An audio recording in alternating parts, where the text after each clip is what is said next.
My name is Charmaine, 35 years old, and at my own wedding reception, my mother-in-law read a list of rules demanding I hand over my career and finances to her family. I asked two questions, understood everything, called off the wedding, kept my villa, and walked away with every dollar I earned. That night, there were 85 missed calls.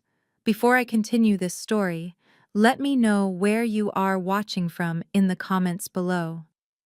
Hit like and subscribe if you have ever had to stand up to a family who underestimated your worth. Growing up in Fairfield, Connecticut, meant privilege to outsiders.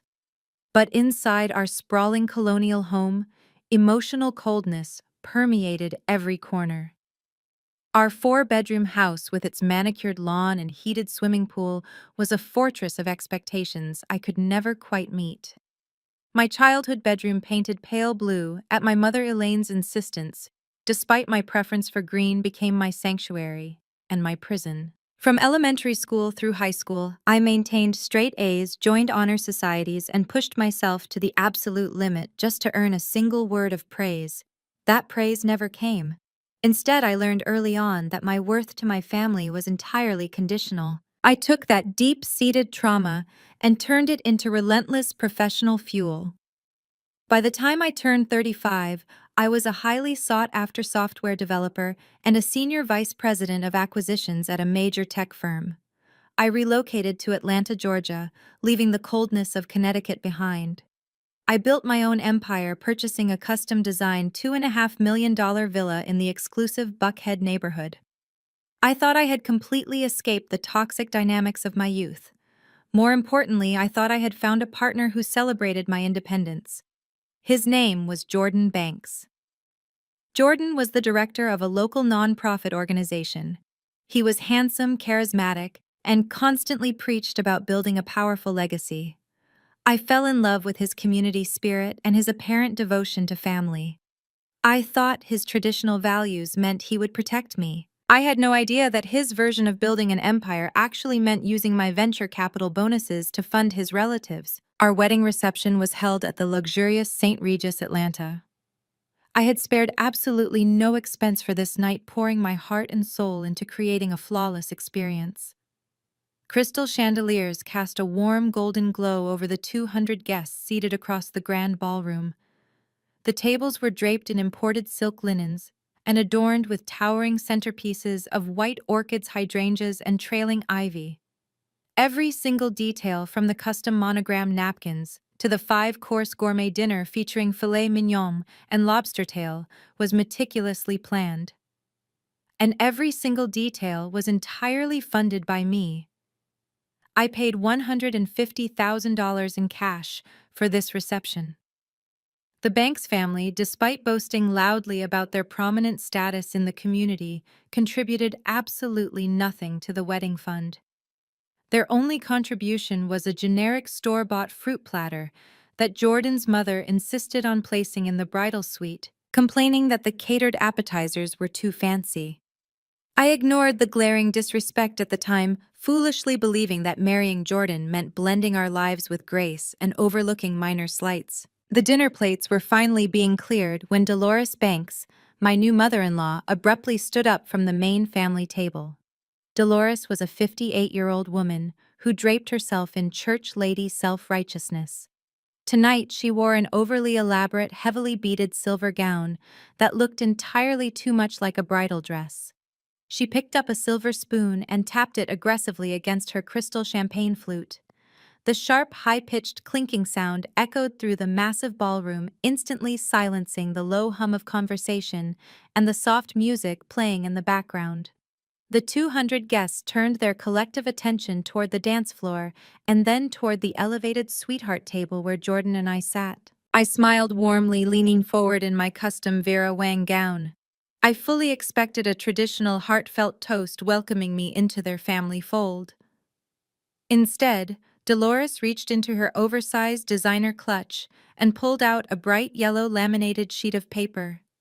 She adjusted her reading glasses, looked directly at me with a cold, calculated stare, and spoke into the microphone with a voice dripping with patronizing sweetness. Family and friends. Dolores began, her voice booming through the surround sound speakers. We are gathered here tonight to witness the beautiful expansion of the Banks family legacy. Jordan has always been a pillar of our community, and today he finally takes his rightful place as the head of his household. But we all know that to build a strong, enduring family, we must adhere to the traditional rules that have kept our people grounded for generations. Therefore, I have taken the liberty of preparing the Banks family directives for wives. A sudden ripple of confused whispers swept through the room. Several of my tech industry colleagues exchanged bewildered glances. My mother Elaine, sitting a few tables away, merely raised an eyebrow and took a slow sip of her wine, completely unfazed by the public humiliation I was enduring. Dolores held the laminated paper high in the air, ensuring everyone could see it, and began reading her list of demands. Rule number 1, Dolores announced loudly, pausing for dramatic effect. Charmaine, from this day forward, you are no longer an independent software developer. You are a Banks. As such, you will step down from your demanding corporate career by the end of this calendar year to properly manage the home, serve your husband, and prepare for children. A wife's true place is creating a sanctuary, not competing in the workforce. My heart pounded violently against my ribs. I stared at Dolores in pure, unadulterated disbelief. Step down from my career, the very career I built from the ground up through sleepless nights and relentless ambition, the career that paid for the roof over her son's head, the luxury car he drove, and the extravagant meal she was currently digesting. But Dolores was not finished. She paced confidently across the polished wooden dance floor, clearly reveling in the captive audience. Rule number 2, she continued, her voice echoing off the marble walls with a terrifying authority. A house divided against itself cannot stand, and financial independence in a marriage only breeds secrecy and rebellion. Therefore, your financial portfolio, all savings accounts, corporate investments, and real estate holdings will be consolidated into the Banks Family Trust by the 1st of next month. And as the elder matriarch of this family, I will personally oversee and manage this trust to ensure fairness, transparency, and equitable distribution among Jordan's siblings when times get tough. The ballroom went completely dead silent. You could literally hear a pin drop. I felt all the blood drain from my face, leaving me cold and paralyzed.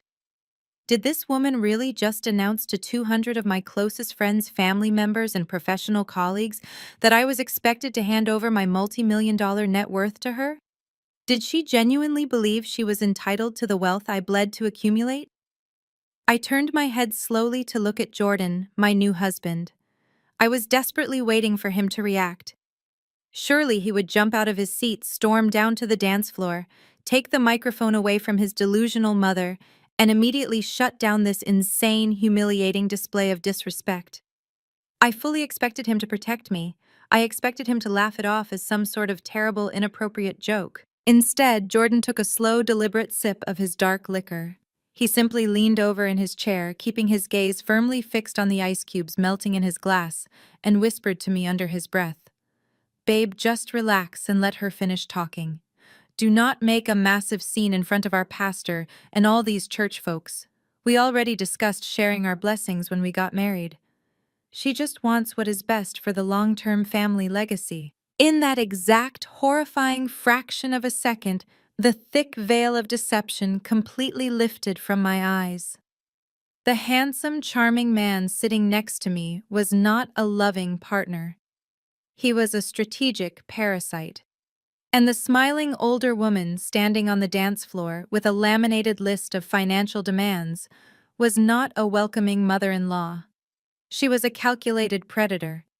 I realized with sickening clarity that I had spent my entire adult life subconsciously trying to buy love and prove my worth to people who only saw me as a walking bank account. I had accidentally chosen a man who perfectly mirrored the exact emotional toxicity I thought I had permanently escaped. But they had made one fatal miscalculation. I was no longer that desperate little girl crying in a pale blue room in Connecticut. I was a 35-year-old self-made powerhouse who legally owned every single asset I had acquired. Dolores was still talking into the microphone, rambling aggressively about a wife's duty to submit blindly, soaking in the stunned silence of the massive crowd. A strange, icy calm washed over my entire body. I carefully picked up my monogrammed silk napkin and placed it neatly on the table. I pushed my chair back and stood up. The loud rustle of my heavy tulle wedding dress sounded deafening in the eerily quiet room. I took a deep, steadying breath, plastered a radiant, terrifying smile on my face, and walked purposefully down the steps of the elevated stage, marching straight toward my mother-in-law. Before my satin heels could even touch the polished mahogany of the dance floor, two figures intentionally blocked my path. It was Tyrell Jordan's older brother and his wife, Tasha. Tyrell was wearing a custom-tailored tuxedo that I knew for a fact was rented because I had accidentally seen the past due notice emailed to Jordan's account last week. Tasha stood next to him wearing a deeply plunging emerald green dress that screamed for attention.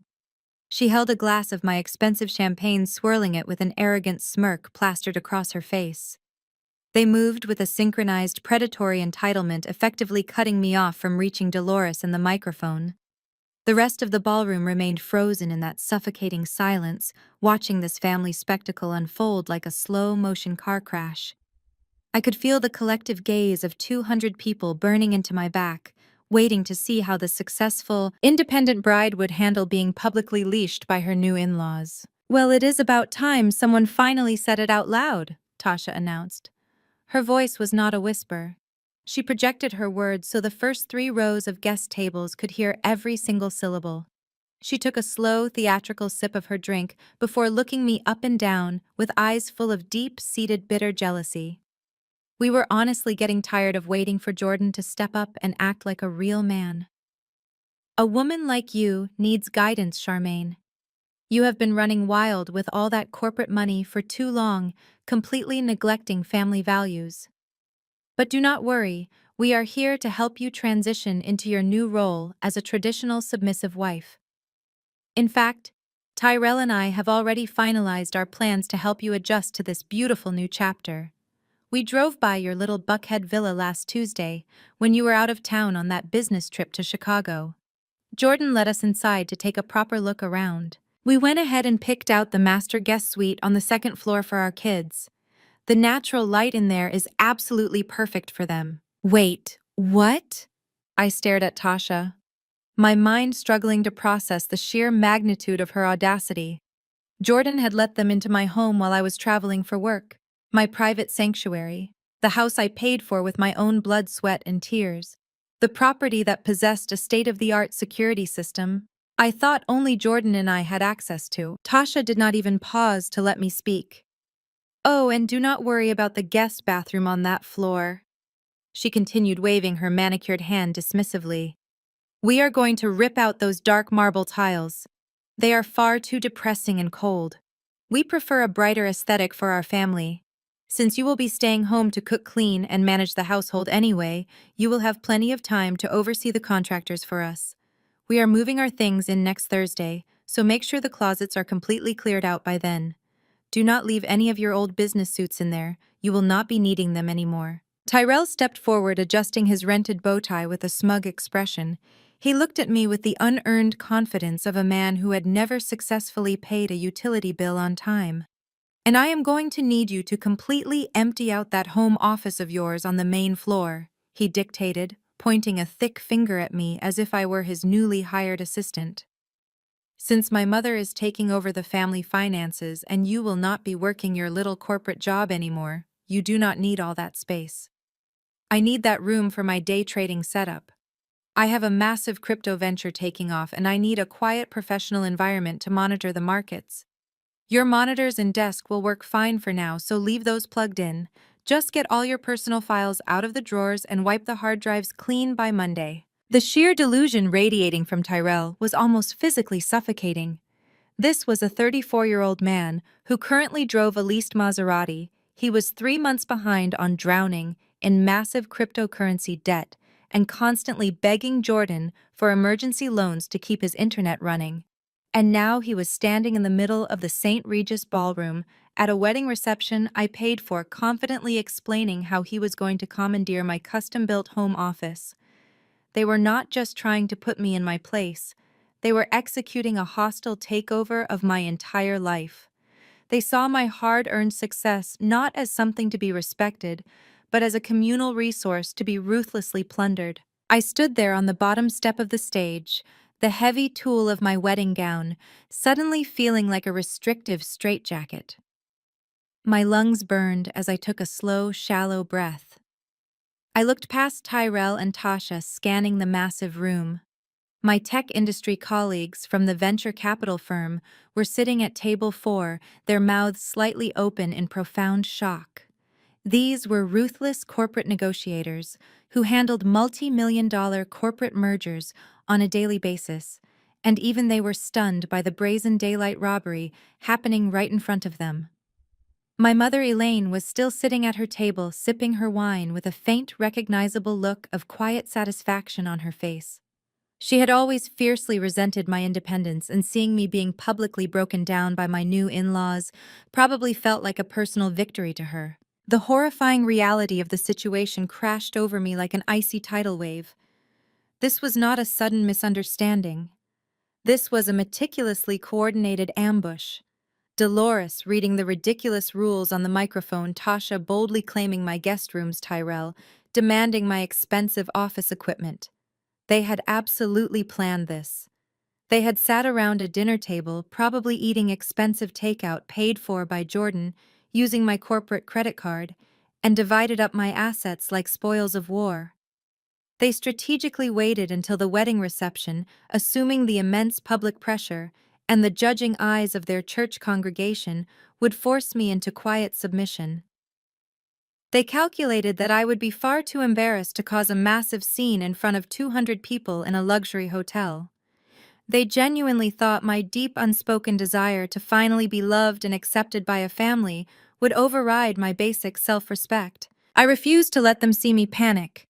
I slowly turned my body away from Tyrell and Tasha's smug faces and looked back up the grand staircase toward the sweetheart table. Jordan was still sitting there, the man who had looked me directly in the eyes just a few hours ago and promised before God to protect me from the world. The man who had held my hands in his and spoken beautifully about building an equal powerful partnership. Jordan, I said. My voice was dangerously low, but the microphone on the nearby podium picked up the sharp edge in my tone, carrying it softly across the silent room. Jordan, your brother and his wife are telling me they are moving into my house next Thursday. They are telling me you gave them a private tour of my home while I was in Chicago securing a corporate buyout. Tell me right now that this is some kind of sick, twisted joke. I waited desperately for the punchline. I waited for him to stand up, laugh nervously, and tell his family they had gone way too far. I waited for the man I loved to prove he actually existed. Instead, Jordan let out a heavy, incredibly irritated sigh. He did not stand up. He did not rush to my side to defend my honor. He simply leaned forward, resting his elbows heavily on the expensive silk tablecloth, and looked down at me with an expression of sheer annoyance. He swirled the amber liquid in his glass, took another deliberate sip of his expensive Hennessy, and shot me a glare that made my blood run absolutely cold. "Babe, please do not do this right now," Jordan whispered harshly, though the utter silence in the room made his voice carry much further than he intended. "Do not make a massive scene in front of the pastor and all of our friends. You are embarrassing yourself and making us look bad. We already discussed sharing our blessings when we got married. Tyrell and Tasha are going through a really hard time with their landlord right now, and we have a massive house with plenty of empty rooms. It is only right that we step up and help them out. You have always been so selfish with your space. You need to learn how to be part of a real community. Just go over there, apologize to my mother for glaring at her, and accept the family directives. It is not a big deal." Not a big deal. The words echoed relentlessly in my mind, ringing with a terrifying clarity. My husband had just handed over the keys to my $2.5 million property without my permission. He had silently agreed to let his mother seize total control of the financial portfolio I had spent a decade building. He was actively encouraging his entitled siblings to invade my sanctuary. And when I dared to question this massive violation of my life and property, he called me selfish. He was trying to gaslight me into surrendering my entire existence. The trap had been expertly set, the cage door had been slammed closed, and Jordan was standing there holding the padlock. He looked at me not with the loving eyes of a newlywed husband, but with the cold, calculating stare of a warden expecting a prisoner to fall in line. I realized in that shattering moment that he had never loved me. He loved what I could provide for him and his parasitic family. He loved the luxury vacations, the designer suits, and the pristine image of being a successful power couple, all while secretly planning to strip me of everything that made me powerful. The man I had walked down the aisle toward was nothing more than a well-dressed illusion, a Trojan horse designed to infiltrate my carefully guarded life and open the gates for his greedy relatives to storm the castle. They genuinely believed I was trapped. They believed the marriage certificate we were scheduled to sign officially the next morning was already a binding chain around my neck. They were wrong. I did not scream. I did not throw my champagne glass at Tyrell or slap the smug grin off Tasha's face. Instead, I turned back to my husband. I reached down, grabbed Jordan by the forearm, and my manicured nails dug into his expensive tuxedo jacket with the force of a steel trap. I plastered on a bright, tight smile for the hundreds of guests watching our every move. "Excuse us for just one moment," I announced cheerfully, projecting my voice so the nearest tables could hear. "Jordan and I need to discuss a quick wardrobe change." Before he could protest or pull away, I yanked him up from his chair. I marched him off the elevated stage, dragging him past my stunned corporate colleagues and his whispering relatives. We moved swiftly across the ballroom floor, pushing through the heavy velvet curtains that separated the reception area from the private bridal suite. Once we were inside the opulent room, I slammed the heavy oak door shut behind us. The thick wood instantly muffled the murmurs of the crowd outside, leaving us in a tense, suffocating silence. I let go of his arm and stepped back, staring at the man I was supposed to spend the rest of my life with. "Explain," I demanded, my voice trembling with a mixture of pure rage and absolute heartbreak. "Explain to me why your brother thinks he is taking over my home office for his failed day trading schemes.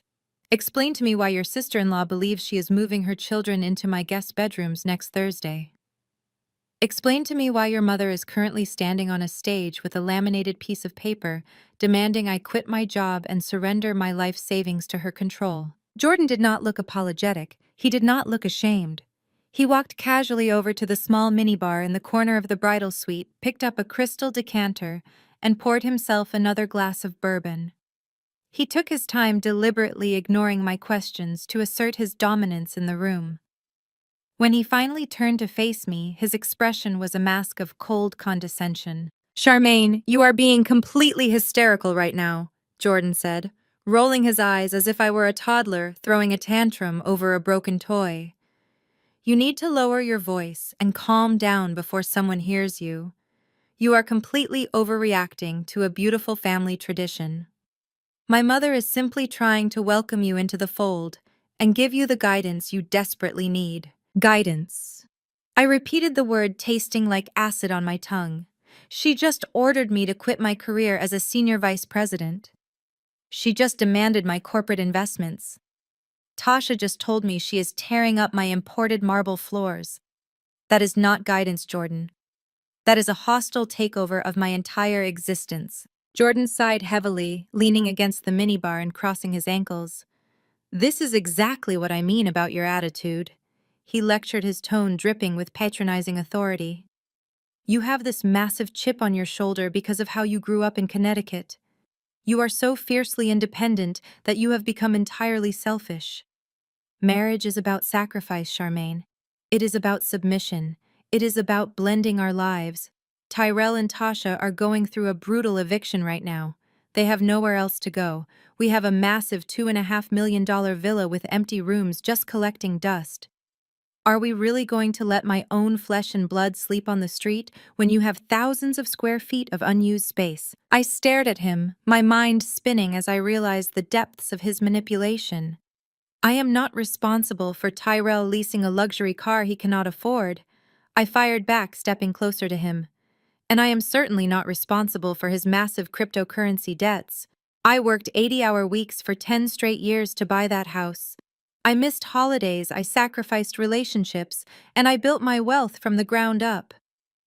I am not running a charity for your financially irresponsible relatives. And how did Tasha even get inside my house to look at the guest rooms while I was in Chicago? I never gave them a key. The security system requires a master passcode. Jordan took a slow sip of his bourbon, completely unbothered by my rising panic. I gave my mother the master security codes 3 days ago, he admitted casually, as if he were telling me he had picked up the dry cleaning. She needed access so she could let the contractors inside to start measuring the guest bathroom for the renovations Tasha wanted. Plus, my mother needs to be able to come and go as she pleases. That house is not just your little bachelor pad anymore, Charmaine. It is our family headquarters now. The room seemed to violently spin around me. He gave them the security codes. He compromised the physical safety of my sanctuary. The very home I bought to protect myself from the world was now entirely accessible to a family of predators, all orchestrated by the man who swore to protect me. I felt a physical pain radiating in my chest as a horrifying realization finally snapped into perfect focus. I looked at Jordan, really looked at him, and replayed the last 12 months of our relationship in my head. Suddenly, every late-night conversation we ever had took on a sinister, sickening new meaning. When we sat on my balcony overlooking the Atlanta skyline drinking wine and talking about our future, Jordan would always give these passionate, captivating speeches about building an empire together. He would talk endlessly about generational wealth, about lifting up the community, about breaking the cycle of poverty for the modern Black family. I had been so utterly captivated by his vision. I thought he was talking about us. I thought he meant he and I were going to combine our ambitions, support each other's careers, and build a beautiful, secure life for our future children. But as I stood in this bridal suite staring at his smug, entitled face, I realized I had completely mistranslated his intentions. When Jordan talked about building an empire, he meant I was going to be the sole financier of his existing family's extravagant lifestyle. When he talked about generational wealth, he meant taking the massive venture capital bonuses I earned and using them to bail out his mother's foreclosed townhouse in Decatur. He never had any intention of building anything with me. He only intended to harvest me. "You lied to me," I whispered the devastating truth, stripping the anger from my voice and replacing it with a cold, terrifying clarity. "You never wanted an equal partner. You wanted a corporate sponsor. You saw my job title. You saw my house. You saw my investment portfolio. And you figured out a way to legally bind my assets to your family's debts. That is why you pushed so hard for a quick engagement. That is why you insisted we did not need a prenuptial agreement, because it would ruin the spiritual bond of our union." Jordan slammed his bourbon glass down on the marble counter, the sharp crack echoing in the small room. His charming facade completely vanished, replaced by a vicious, ugly sneer. "Do not stand there and play the victim, Charmaine," he snapped, stepping toward me aggressively. "You knew exactly who I was when you agreed to marry me. I am a family man. My loyalty belongs to my blood. You have all this money and absolutely no idea how to be a real woman. You think your corporate title makes you special. It makes you hardened. It makes you unlovable. My mother is willing to teach you how to be a proper submissive wife who actually respects the family structure. You should be down on your knees thanking her for intervening before your arrogance ruins this marriage." I stood my ground as he loomed over me, trying to use his physical size to intimidate me into backing down. He was using every textbook gaslighting tactic in existence. He was attacking my femininity, invalidating my hard work, and projecting his family's greed onto me by calling me selfish. He wanted me to feel so insecure, so terrified of losing his love, that I would willingly hand over the keys to my kingdom just to keep the peace. "So this is the deal," Jordan demanded, pointing his finger directly in my face. "You are going to fix your attitude right now. We are going to walk back out into that ballroom together. You are going to take the microphone, apologize to my mother for your disrespectful glare, and publicly accept the family directives. Then we are going to enjoy the rest of this reception. Next week, Tyrell and Tasha will move in and you will help them get settled.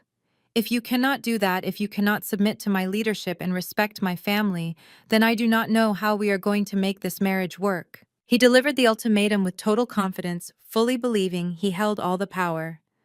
He thought the threat of a cancelled wedding, the fear of public embarrassment, and the sheer pressure of 200 guests waiting outside would break me. He thought I was just another weak link he could bully into submission. He thought my desire for a family would blind me to the reality of his financial abuse. He thought he had me completely backed into a corner with absolutely no way out. But Jordan Banks had drastically underestimated the woman standing in front of him. He forgot that I built my career dismantling hostile takeovers, identifying corporate liabilities, and ruthlessly cutting dead weight from sinking companies. And looking at my husband right now, all I saw was a massive liability. I did not shed a single tear. Women like me do not cry over bad investments, we simply liquidate them.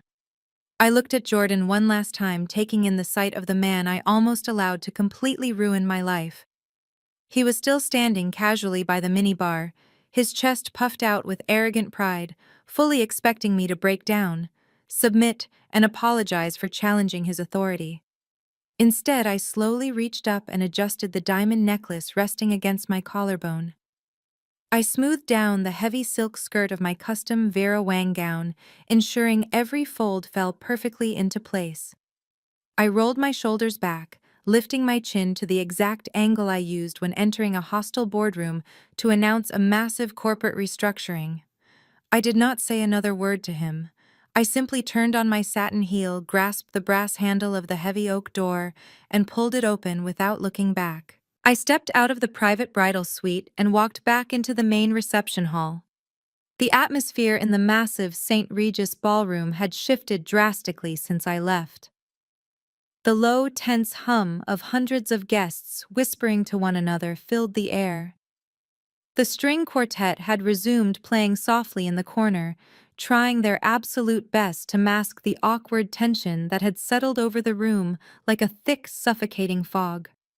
I walked purposefully across the polished marble perimeter, my eyes carefully scanning the beautifully decorated space to assess the battlefield.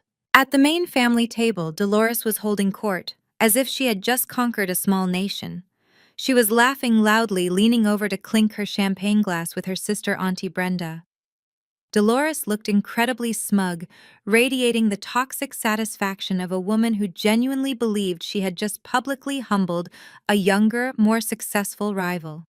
Tyrell and Tasha were back at their seats, aggressively piling high-end catered seafood onto their plates, whispering conspiratorially to each other with hungry smiles. They probably thought they were celebrating their newly acquired real estate. My own mother, Elaine, caught my eye from across the room. She offered a slight knowing nod, fully expecting me to walk back to my seat in utter defeat, broken and domesticated, just like she had always wanted. They all thought the show was over. They had absolutely no idea the main event was just about to begin. I completely bypassed the sweetheart table where Jordan and I were supposed to be sitting. Instead, I walked directly toward the elevated DJ booth set up near the massive crystal chandeliers. The DJ, a young guy I had hired specifically for his high-energy mixes, looked at me with wide, panicked eyes as I approached. He had clearly witnessed the entire humiliating display with the laminated rules and had absolutely no idea what was happening. I did not give him a chance to ask questions. I stepped up to his table, looked him dead in the eye, and dragged my index finger across my throat in a swift, sharp cutting motion. "Cut the music," I ordered calmly. The DJ scrambled frantically to hit the master switch. The soft, elegant string melody was instantly severed, leaving a heavy, ringing silence in its wake. The abrupt cessation of the music was like a physical shockwave moving through the massive room. 200 heads immediately snapped in my direction. The whispers died instantly. The clinking of silverware against fine china completely stopped.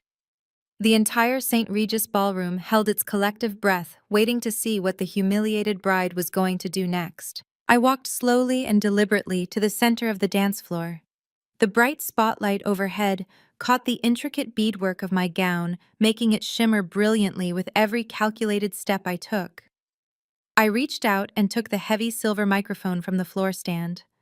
I tapped it twice. The sharp, booming thud echoed loudly through the state-of-the-art surround sound system, confirming I had the absolute undivided attention of every single person in the room. Dolores finally stopped smiling. She sat up straight in her chair, her heavily beaded silver gown sparkling under the lights. She looked at me with a mixture of sudden confusion and rising irritation. She clearly expected me to be walking out with Jordan by my side, ready to deliver a tearful, submissive apology to the family. Seeing me standing alone in the center of the room holding the microphone with the confident iron grip of an executive clearly unsettled her. I looked directly at her and smiled. It was not a warm bridal smile. It was the terrifying razor-sharp smile of a corporate predator that had just locked onto its prey. "Thank you all for your patience," I began, my voice steady, clear, and ringing with absolute authority across the silent ballroom. I know my new mother-in-law Dolores delivered quite an unconventional speech a few moments ago. I must admit I was deeply moved by her passionate dedication to the bank's family legacy. So moved, in fact, that I felt it was absolutely necessary to come out here and address her beautiful family directives immediately. A collective murmur rippled through the tables where my tech industry colleagues were seated. My coworkers knew that exact tone. It was the precise, calm tone I always used right before I dismantled a failing startup in a ruthless boardroom meeting. They leaned forward, their eyes locked on the unfolding drama. I took a slow step toward the bank's family table, keeping my eyes firmly locked on Dolores. Her jaw tightened, and I could see the sudden flash of uncertainty in her eyes. "I want to talk specifically about rule number 2. I continued pacing slowly across the polished wooden floor. "The rule regarding the immediate consolidation of my financial portfolio, my savings accounts, my corporate investments, and my real estate holdings into the newly formed bank's family trust." I paused, letting the sheer weight of her ridiculous, greedy demands hang in the air for a second time. Dolores shifted uncomfortably in her seat, adjusting the shawl around her shoulders. Tyrell stopped chewing his lobster, his fork hovering halfway to his mouth. Tasha looked at me with narrowed eyes, sensing the sudden shift in the atmosphere. "Now, Dolores," I said, raising my free hand in a gesture of innocent curiosity. "I just want to make sure I am fully understanding the vast responsibilities that come with this incredible financial transition. You mentioned that as the elder matriarch, you will personally oversee and manage this trust to ensure fairness and transparency when times get tough for the family. That is a massive undertaking. Managing millions of dollars in liquid assets and prime real estate requires a very specific level of financial literacy, a flawless track record, and impeccable credit." I stopped pacing and stood directly in front of her table. Dolores was staring at me, her chest heaving slightly beneath her extravagant dress. "What are you doing, Charmaine?" she hissed under her breath, desperately trying to keep her voice low enough so the microphone would not pick it up. "Sit down right now before you ruin this beautiful night." But I was just getting started. "So my main question is this, Dolores," I announced loudly, making sure the microphone captured every single syllable with perfect, devastating clarity. "If I am handing over the entire sum of my life savings to your exclusive management, does that mean you are finally going to use my venture capital bonuses to pay off your own foreclosed townhouse in Decatur? Or are you planning to let the bank formally evict you next Tuesday as scheduled?"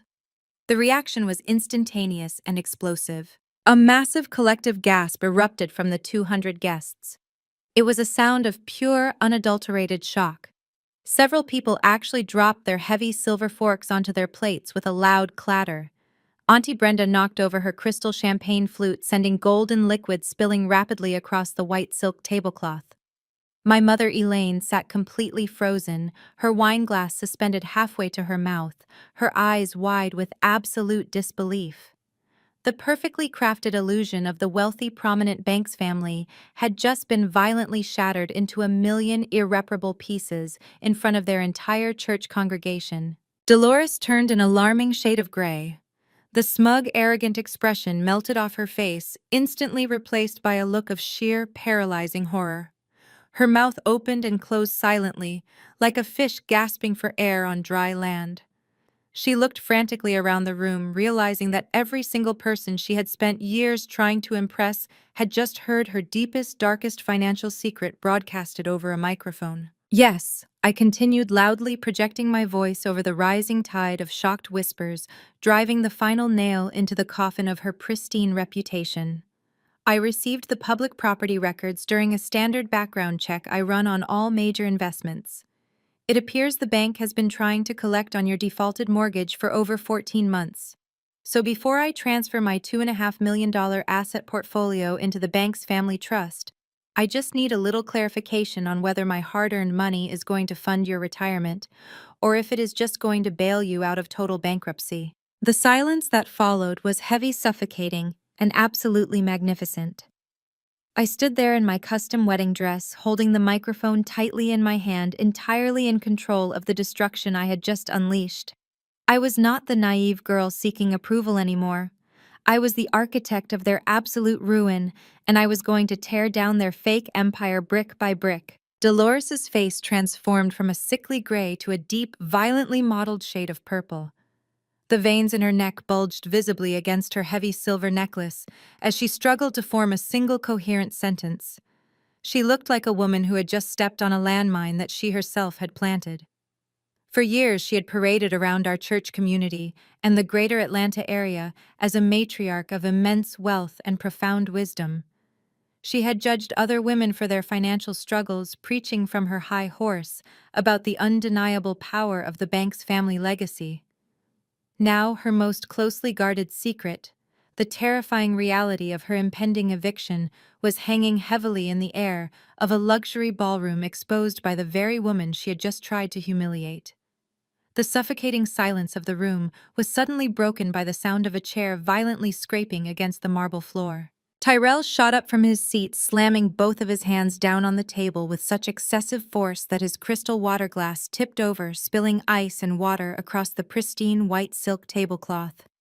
His face was twisted in a mask of absolute unhinged fury. "How dare you speak to my mother that way?" he bellowed, his deep voice vibrating aggressively through the silent hall. "Who do you think you are, Charmaine? You stand up there in front of our entire family, our lifelong friends and our pastor, and you disrespect the woman who graciously offered to welcome you into our home. You are a guest in this family. You should be down on your knees thanking her for trying to guide you. Put that microphone down right now and apologize to her before I come up there and make you." He stepped away from the table, taking 2 large, aggressive strides toward the center of the dance floor where I stood. He puffed out his chest, trying to use his height and his physical presence to intimidate me into backing down. Tasha grabbed his arm, pulling him back slightly, her eyes darting nervously around the room as she realized that causing a physical altercation at a high society event would only worsen their rapidly deteriorating public image. But Tyrell shook her off. He was entirely consumed by the desperate need to perform his role as the protective dominant male of the family, completely ignoring the fact that his authority was built on a foundation of absolute lies. I did not flinch. I did not take a single step back. I tightened my grip on the microphone and looked him directly in the eyes, letting a cold, humorless laugh escape my lips. The sound amplified through the speakers, cutting through his aggressive posturing like a freshly sharpened blade. "Make me apologize, Tyrell," I asked, my tone dripping with pure, concentrated venom. "Are you really going to stand there and enforce these fake family rules? That is incredibly bold coming from a man who had to secretly borrow gas money from his little brother just to drive here tonight." Tyrell froze mid-step. His jaw clenched tightly and a flicker of genuine panic crossed his sharp features. "You love to talk about being a provider, Tyrell?" I continued pacing slowly across the floor, addressing the entire room, while keeping my eyes firmly locked on him. "You drove up to the valet stand tonight in that beautiful, sleek black Maserati. You made sure everybody saw you step out of it.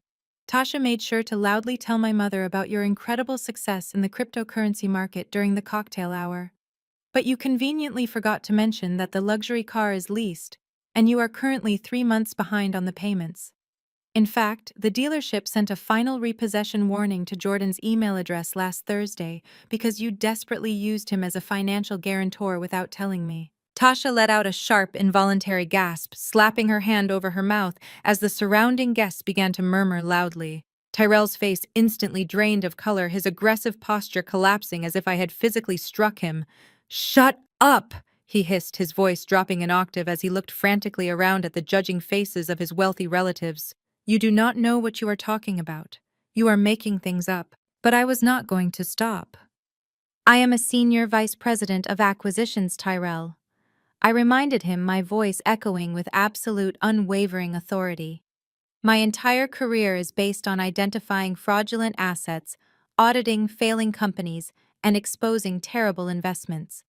Did you honestly think I was going to legally bind myself to your family without running a comprehensive financial background check on every single one of you?" I took another deliberate step forward, closing the distance between us. "Let us talk about your massive crypto venture taking off," I said, raising my voice so it reached the very back of the ballroom. "Let us talk about how you demanded my custom home office to monitor the financial markets. The brutal truth is, you do not need an office, Tyrell. You need a miracle. Because according to the federal tax liens filed against you in Fulton County last month, you currently owe the Internal Revenue Service exactly $80,000 in unpaid back taxes. You have absolutely no liquid assets, no savings account, and zero viable income. The only reason you are trying to move your wife and children into my house next Thursday is because your landlord formally initiated eviction proceedings against you yesterday morning." The St. Regis ballroom erupted into absolute chaos. The sophisticated veneer of the elegant reception completely vanished in an instant. Aunts and cousins, who had previously looked at me with smug disdain, were now staring at Tyrell and Tasha with wide, horrified eyes. The murmurs swelled into loud, frantic conversations that echoed off the high ceilings. The sheer scale of the deception was almost impossible for the guests to process. In less than 5 minutes, the wealthy, prominent Banks family had been thoroughly exposed as a collection of desperate, deeply indebted frauds. Tasha sank back into her chair, her face buried in her trembling hands, completely humiliated. Tyrell stood rooted to the exact spot on the dance floor, his mouth opening and closing wordlessly, entirely unable to formulate a single word of defense against the cold, hard documented facts I had just delivered. "You all sit here in your expensive rented clothes and demand my respect." I continued, pointing a manicured finger directly at Dolores, who was still gasping for air at the main table. "You demand my absolute submission. You demand my life savings. But none of you have absolutely any idea what it actually takes to build real wealth. For 10 straight years, I clawed my way up the corporate ladder. I did not take luxury vacations. I did not buy designer clothes. I lived in a tiny, cramped 400-square-foot studio apartment with terrible heating. I ate cheap ramen noodles for dinner 5 nights a week while working 80-hour shifts to prove my worth in a ruthless, male-dominated industry. I cried out of sheer exhaustion on the subway rides home. I battled severe burnout, constantly fighting against a corporate system that wanted to see me fail. I sacrificed my youth, my sleep, and my personal life to secure my financial independence. Every single dollar in my portfolio is soaked in my sweat, my tears, and my relentless determination. "And what exactly were you two doing during those 10 long years?" I asked, shifting my unyielding gaze between Tyrell and the empty space where Jordan was supposed to be sitting. "I will tell you exactly what you were doing. You were living comfortably under your mother's roof, playing the role of successful businessmen, while secretly draining her completely dry. Every time Tyrell launched a failed business scheme, Dolores bailed him out. Jordan was driving luxury vehicles he could not afford, throwing expensive community galas to look like a hero, all while quietly shifting his massive personal debt onto his mother's crumbling shoulders." I looked back at Dolores, who was now weeping genuine tears of profound embarrassment. She covered her face with her hands, but I refused to let her hide. I wanted her to feel the exact same public humiliation she had gleefully attempted to inflict upon me. "You ruined your own life to spoil your entitled son's, Dolores," I stated coldly, showing absolutely no mercy for her tears. You took out predatory high-interest secondary loans against your beautiful townhouse in Decatur just to fund their lavish fake lifestyles. You dug a massive financial grave for yourself, and instead of holding your grown children accountable, you enabled their incredibly toxic financial habits. You taught them that they never had to work hard because there would always be someone else to foot the bill. And then Jordan found me, I said, my voice dripping with profound, undeniable disgust. He saw a woman who was desperate for a loving family. He saw a woman with a massive venture capital bonus, a pristine credit score, and a beautiful fully paid-off villa in Buckhead. He realized that the well at home had finally run completely dry, so he sought out a brand new water source to keep the family afloat. That is what this entire night is really about. That is what your ridiculous Banks Family Directives for Wives truly means. The Banks Family Trust does not exist to build a legacy, I announced to the captive audience, my voice ringing with undeniable truth. It exists to serve as a massive, legally binding slush fund to pay off Tyrell's federal tax evasion charges, to cover Tasha's luxury shopping habits, and to stop the bank from seizing Dolores's home next Tuesday. You did not want a daughter-in-law to love and cherish. You wanted a corporate sponsor to bail out your bankrupt existence. You wanted a financial hostage. I lowered the microphone slightly, letting my devastating words settle heavily over the room. I had stripped away their masks, exposed their rotting foundation, and laid their deepest shames bare for their entire community to see. I expected them to finally retreat in absolute disgrace. I expected them to drop their heads, gather their things, and walk out of my reception hall in complete silence. But I had drastically underestimated the sheer terrifying power of their collective delusion. I had underestimated how violently a cornered pack of predators will fight when their primary food source threatens to walk away. The collective shock that had briefly paralyzed the Banks family quickly curdled into a vicious defensive rage. They were not going to let an outsider dismantle the fragile illusion of their superiority without a brutal fight. The initial gasps of horror from the extended relatives sitting at the surrounding tables morphed into loud, aggressive muttering, which rapidly escalated into outright shouting.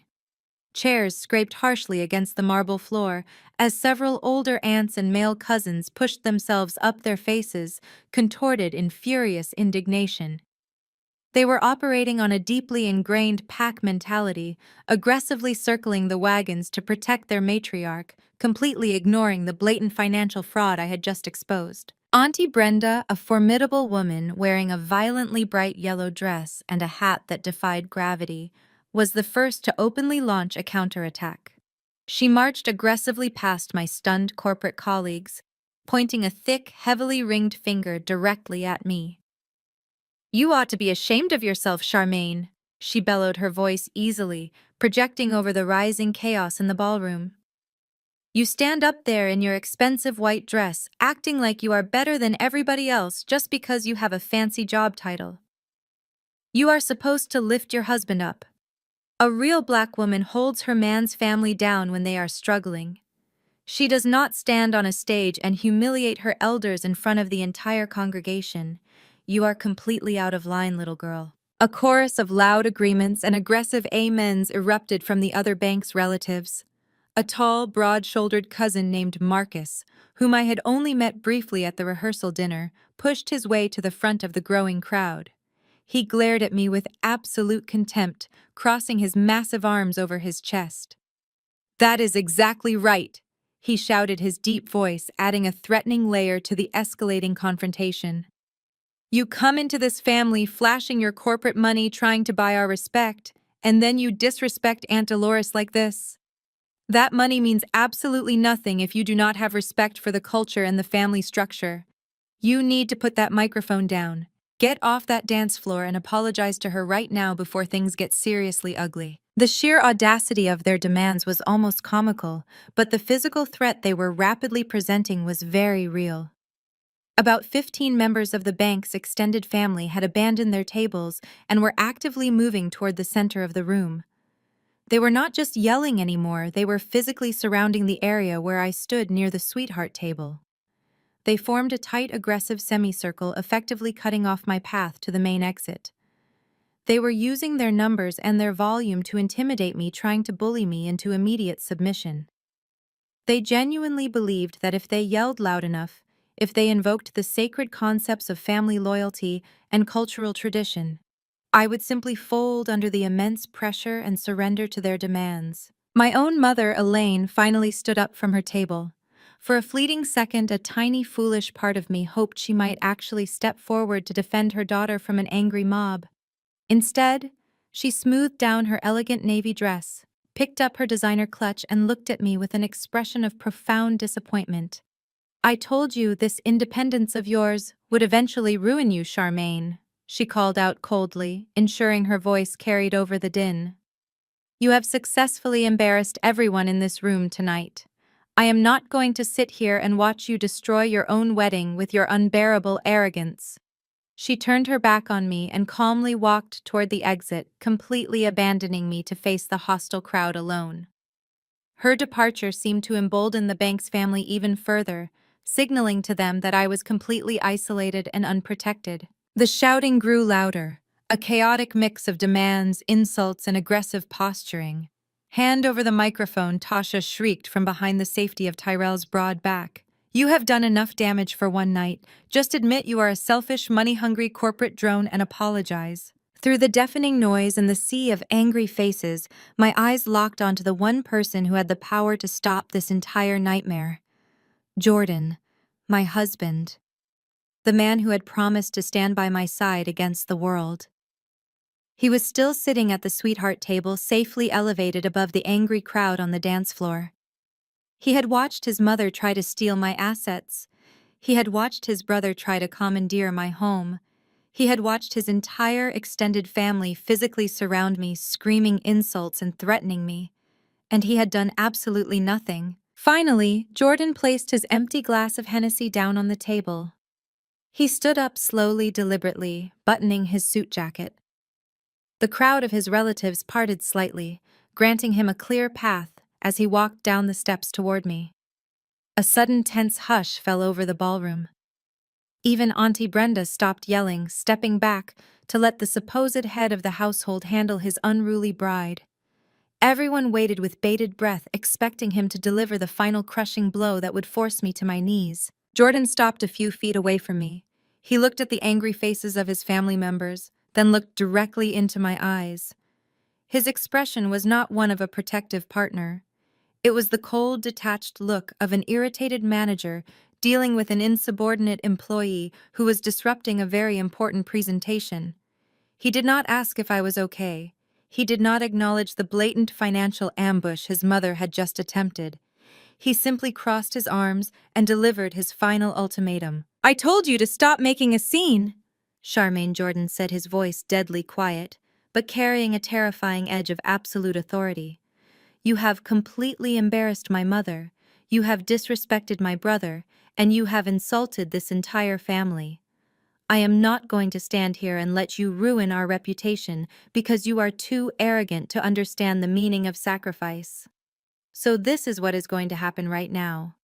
You are going to hand that microphone to me. You are going to walk over to that table.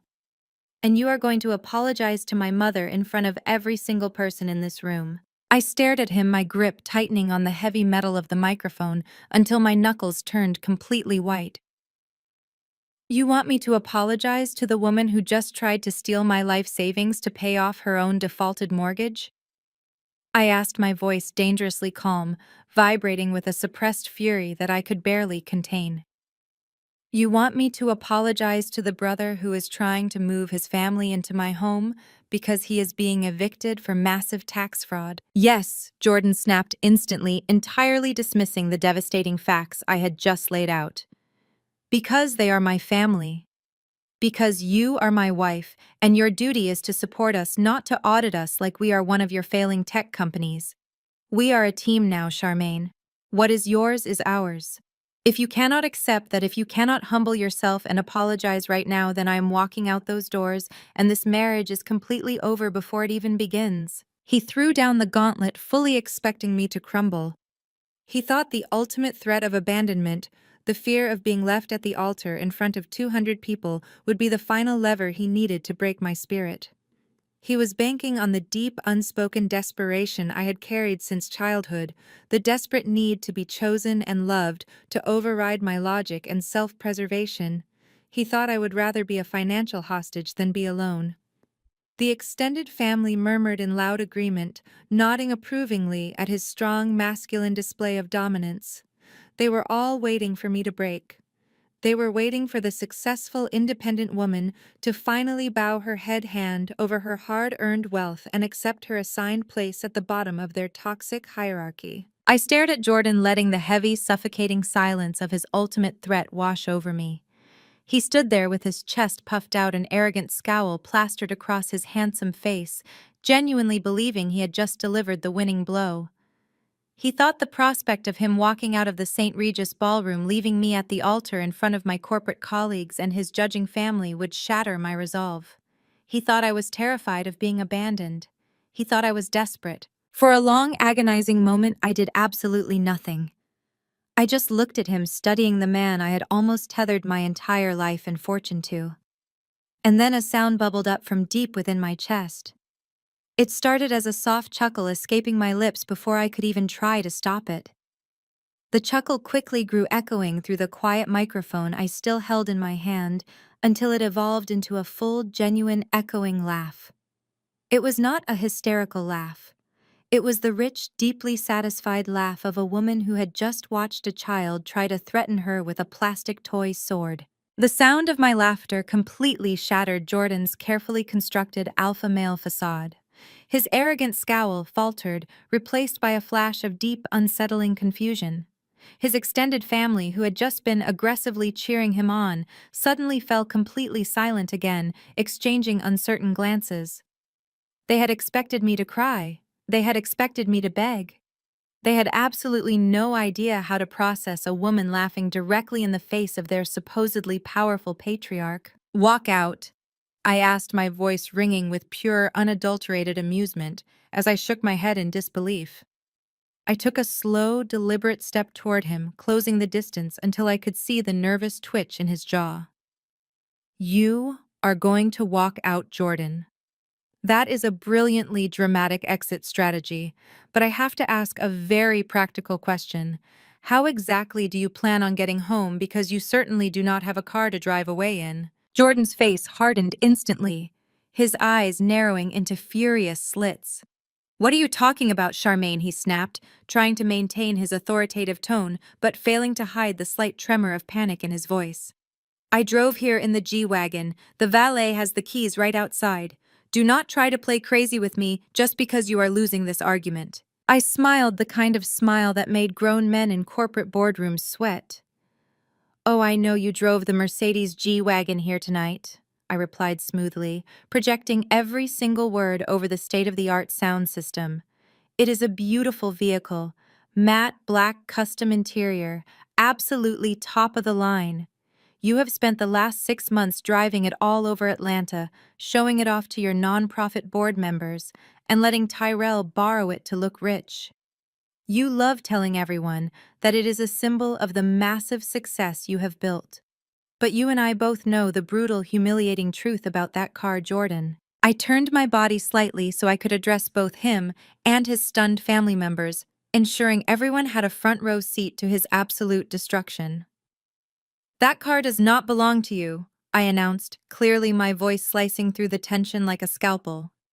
"Your name is not on the title, your name is not on the registration, and your name is certainly not on the monthly insurance policy. That $160,000 vehicle is legally registered to a corporate entity called St. James Holdings. And St. James Holdings is a private limited liability company that I entirely own and operate. You are not a wealthy man, Jordan. You are just a man driving his girlfriend's company car." The ballroom erupted in another massive wave of gasps and frantic whispers. The sheer humiliation of the reveal hit the Banks family like a physical blow. In their culture, in their strict adherence to traditional gender roles and masculine pride, a man being entirely financially subsidized by his partner was the ultimate disgrace. Jordan, the man who had just demanded my total submission. The man who had ordered me to hand over my wealth to his bankrupt mother was suddenly exposed as nothing more than a dependent living on my corporate dime. Jordan physically recoiled, taking a stumbling step backward as if I had shoved him. The color completely drained from his face, leaving him looking pale and suddenly very small. He looked desperately around the room, making eye contact with his proud cousin Marcus and his demanding Auntie Brenda, watching their expressions of admiration morph instantly into looks of profound shock and pity. He had built his entire identity within his family as a provider, a savior, and a highly successful businessman. In 30 seconds, I had stripped away his fake armor and exposed him as a total fraud. "Shut up," Jordan hissed, stepping toward me with his fists clenched tightly at his sides, his voice trembling with humiliated rage. "Shut your mouth right now, Charmaine. You are lying. I make the payments on that car. I put the gas in it. You are trying to humiliate me in front of my people. You make the payments using the joint checking account that is funded entirely by my direct deposits."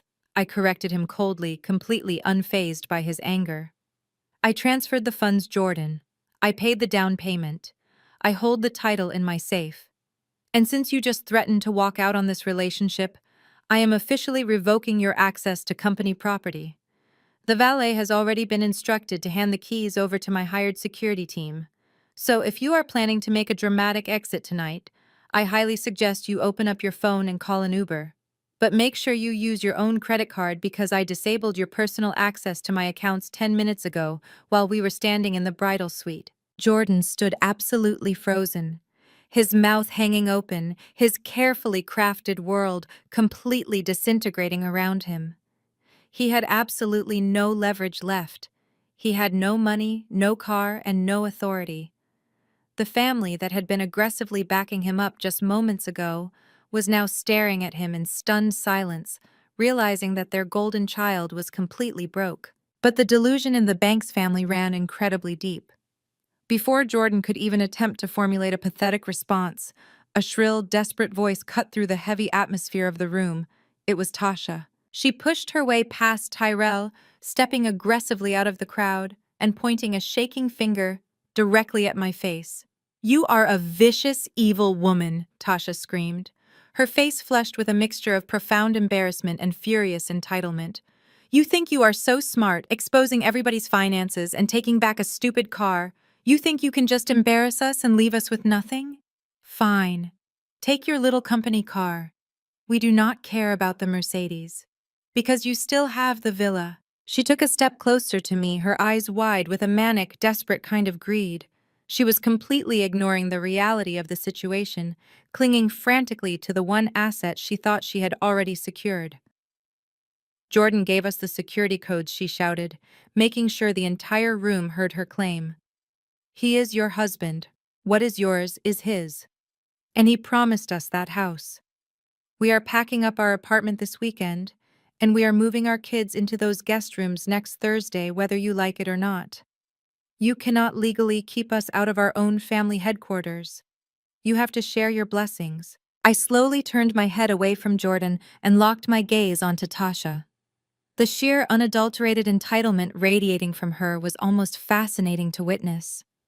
She was standing in the middle of a luxury hotel, wearing a dress she absolutely could not afford, aggressively demanding the keys to a $2.5 million mansion that I had paid for with 10 years of my own blood, sweat, and tears. She genuinely believed that because she married Jordan's deadbeat brother, she was somehow magically entitled to the fruits of my grueling corporate labor. I looked at Tasha with pure, terrifying eyes. All the amusement I had felt moments ago completely vanished, replaced by a cold, calculating determination to end this hostile takeover once and for all. I did not raise my voice. I did not yell back at her. I simply reached into the hidden pocket of my custom Vera Wang gown and pulled out my smartphone. "You want to talk about legalities, Tasha?" I asked softly, my voice carrying a lethal edge that made her take a sudden involuntary step back. "You want to talk about what you think Jordan has the authority to give away? That is a fantastic topic. Let us look at the actual paperwork." I turned my attention to the elevated DJ booth located just a few yards away. The DJ was still standing there watching the unfolding family drama with wide, completely captivated eyes. Earlier in the evening, during the cocktail hour, we had used a massive drop-down projector screen behind the dance floor to display a beautiful slideshow of Jordan and me. The projector was still on, casting a blank, bright white square of light against the far wall. "Connect my phone to the main projector," I ordered the DJ, my voice sharp and commanding. "Use the wireless casting network. Do it right now." The DJ nodded frantically, his fingers flying across his laptop keyboard. Within seconds, a small ping echoed through the sound system, and my smartphone screen was suddenly mirrored onto the massive 20-foot projector screen hanging behind me. The bright light illuminated the shocked faces of the Banks family members who had surrounded me. They all turned their heads, squinting up at the giant screen, having absolutely no idea what I was about to show them. I unlocked my phone, opened my secure legal files application, and tapped on a specific highly confidential document. The file loaded instantly, filling the massive screen with crisp, black legal text, official state seals, and notarized signatures. I zoomed in on the first page, specifically highlighting the bold capitalized headers that detailed the exact ownership structure of the property in question. I turned back to Tasha, who was staring up at the screen with a look of deep, mounting confusion. She did not understand corporate law, but she could sense that whatever was written on that wall was about to completely destroy her plans. Tyrell moved to stand beside her, his eyes scanning the dense legal jargon, his face growing paler by the second. Dolores had completely stopped crying, her gaze fixed on the bright screen, realizing that I had laid a trap far more sophisticated than anything she could have ever comprehended. "You claim Jordan promised you my house," I said, my voice echoing powerfully through the silent ballroom. "You claim he gave you the security codes, and that as my husband he has the legal right to surrender my property to his family. Well, Tasha, let me introduce you to the reality of modern asset protection." I raised my free hand, pointing directly at the massive document displayed on the wall behind me. I had prepared for this exact moment. I had prepared for every single worst-case scenario, because surviving in a ruthless corporate world taught me never to leave my assets unprotected. The Banks family had walked blindly into my domain, fully expecting a slaughter, without realizing they were the ones firmly placed on the chopping block. I let the sheer weight of the legal document sink into the minds of everyone staring at the 20-foot projector screen. The bright white light from the projector illuminated the horrified faces of the Banks family, casting long, dramatic shadows across the polished marble floor of the St. Regis ballroom. They were looking at a fortress they could never breach. I slowly lowered my hand and turned my full attention back to the matriarch of this collapsing empire. Dolores was standing completely still, her chest rising and falling in rapid, shallow breaths. The arrogant woman who had confidently tapped her champagne glass and read from a laminated list of demands just 20 minutes ago was now visibly trembling. I stepped away from the projector screen and walked deliberately toward her, my heels clicking sharply against the floor. The microphone in my hand felt less like an instrument of speech and more like a lethal weapon. "Dolores," I said, my voice cutting through the heavy tension in the room, "you stood up here tonight and demanded that I surrender my entire financial portfolio to your exclusive management. You claimed it was for the good of the family. You claimed it was to ensure fairness when times get tough. So before I officially sign over my life savings to the Banks Family Trust, I have two very specific questions I need you to answer in front of all these witnesses." The silence in the ballroom was absolute. 200 people were hanging on my every single word, their eyes darting between me and the terrified woman in the heavily beaded silver gown. "Question 1, I announced, projecting my voice so loudly and clearly that it echoed off the high vaulted ceilings. If I am giving up all of my personal assets to your control, who exactly is covering Tyrell's federal wire fraud charges that I paid a private lawyer to suppress just last month?" The entire ballroom erupted. It was not just gasps this time. It was a loud, chaotic explosion of shouts, exclamations, and frantic conversations. Auntie Brenda literally dropped her clutch onto the floor, the contents spilling out across the carpet. Cousin Marcus took a massive step away from Tyrell as if standing too close to him might result in his own arrest. The sophisticated veneer of the reception hall was completely obliterated, replaced by the raw, unfiltered shock of a high society scandal unfolding in real time. Tyrell froze entirely. The aggressive, chest-puffing man, who had threatened to physically force me to apologize just moments ago, was instantly reduced to a terrified statue. All the blood rushed from his face, leaving his skin a sickly ashen gray. His eyes darted wildly toward me, wide with absolute paralyzing terror. He knew exactly what I was talking about. He had spent the last 6 months securing fraudulent business loans using fake collateral, and when the federal investigators started closing in, he had begged Jordan for help. Jordan, too terrified to ask his bankrupt mother, had secretly come to me.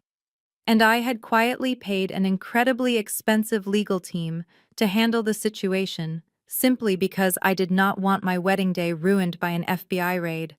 I had kept that secret locked away, waiting to see if they would ever show me an ounce of genuine gratitude. Instead, they had tried to steal my house. Tasha grabbed Tyrell's arm, her perfectly manicured nails digging fiercely into his rented tuxedo jacket. "What is she talking about, Tyrell?" Tasha shrieked, her voice cracking with pure panic. "What wire fraud charges? Tell me she is lying right now. Tell me you are not going to federal prison." Tyrell could not even form a coherent sentence.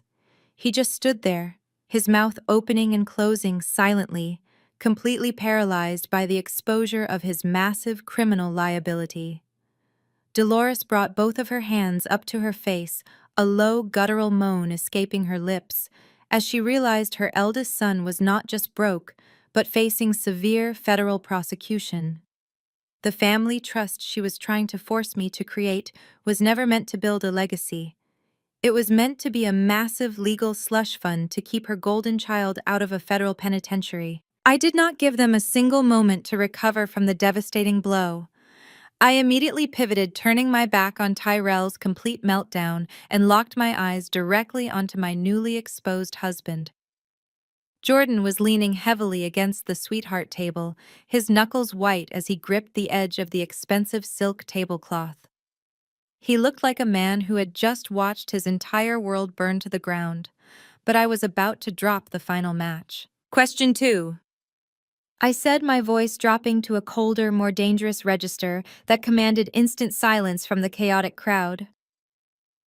"Jordan, when you were bragging to your family about the incredible wealth you were bringing into this marriage, and when you secretly handed your mother the master security codes to my $2.5 million property, did you happen to tell them the truth about who actually owns it?" Jordan swallowed hard, a bead of sweat tracing its way down his temple. He shook his head slightly, a pathetic, silent plea for me to stop, but mercy was absolutely not on my agenda tonight. Because Tasha seems to be under the extremely delusional impression that she is packing her bags and moving her children into my guest bedrooms next Thursday, I continued, pointing a sharp finger at the projector screen, illuminating the room.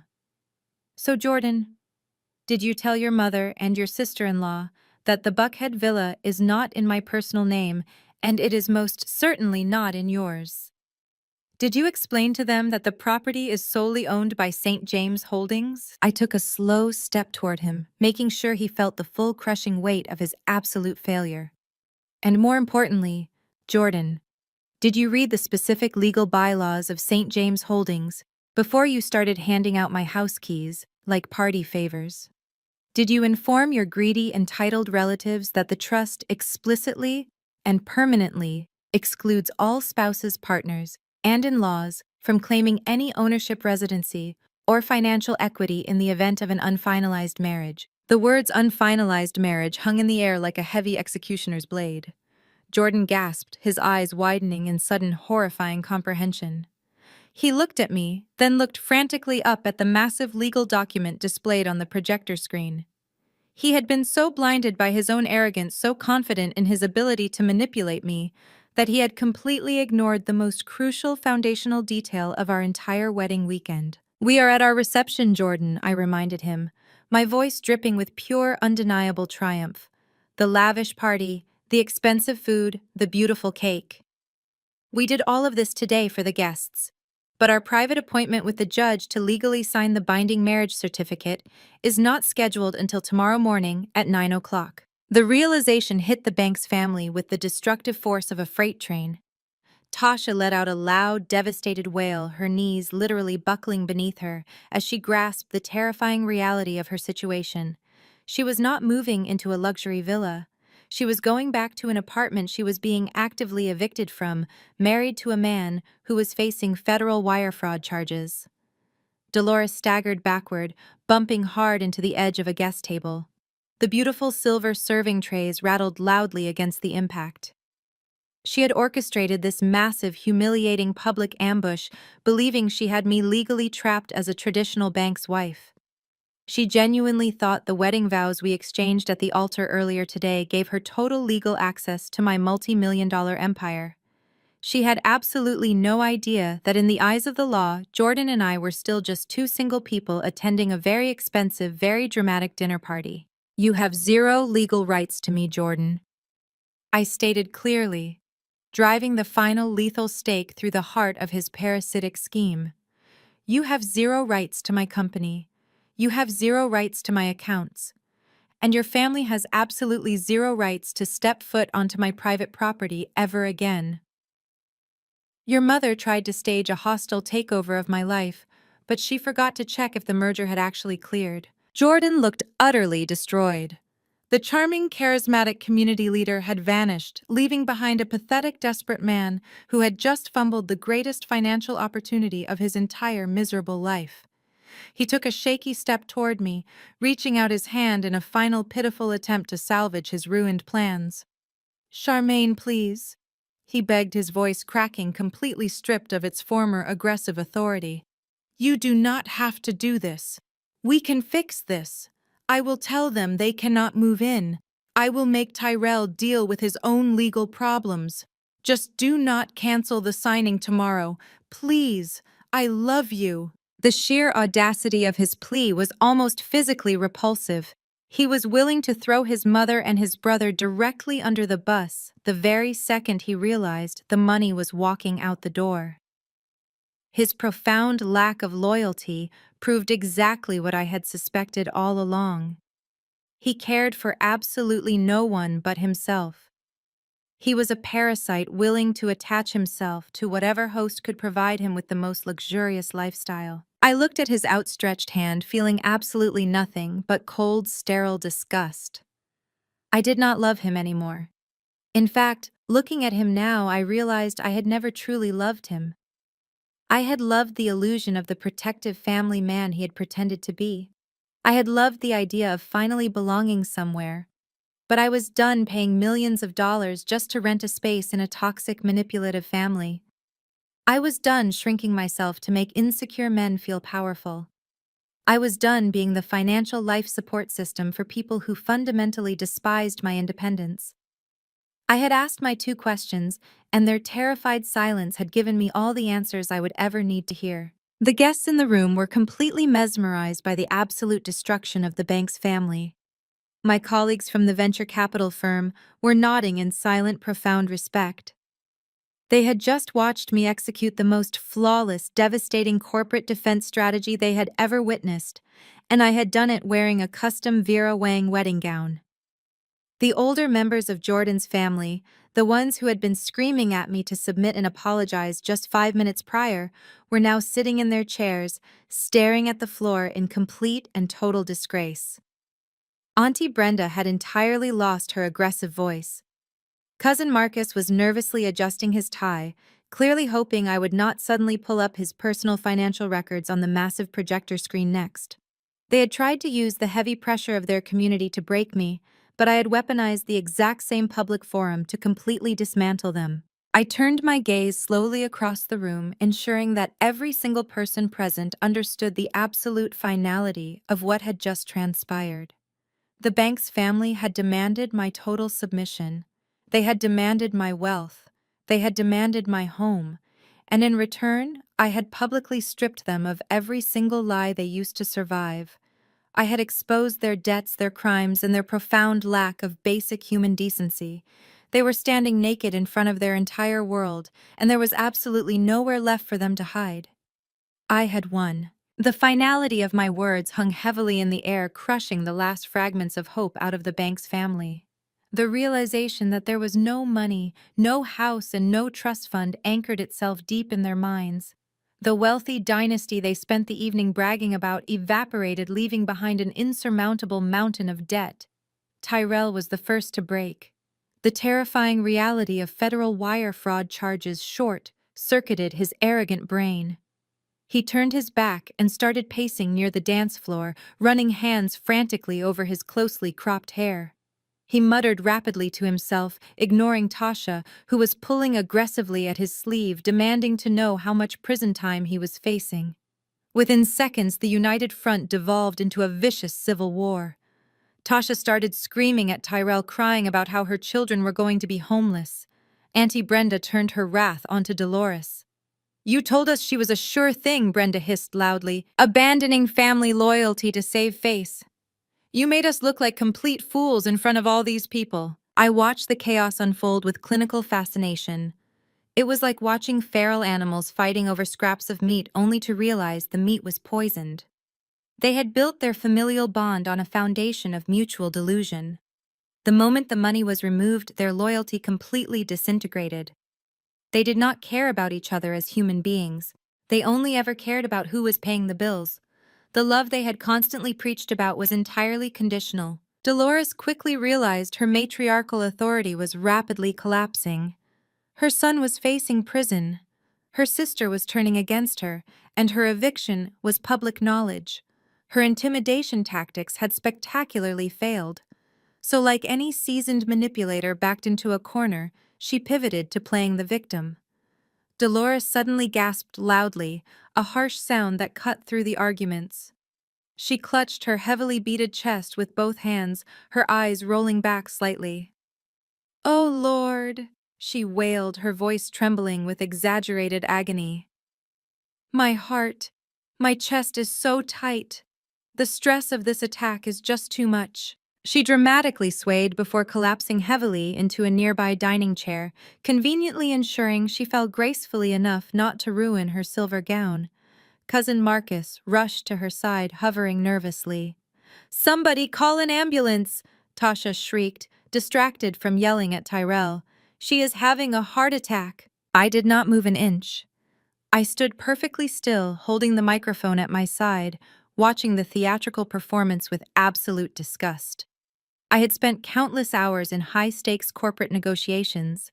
I knew exactly what a desperate bluff looked like. Dolores was not having a medical emergency. She was deploying a calculated distraction tactic. She wanted the narrative to instantly shift from her financial fraud to my supposed cruelty. She wanted the guests to see a monster who had literally broken a poor, defenseless older woman's heart. My mother, Elaine, used the exact same tactic whenever I confronted her about her emotional neglect during my childhood.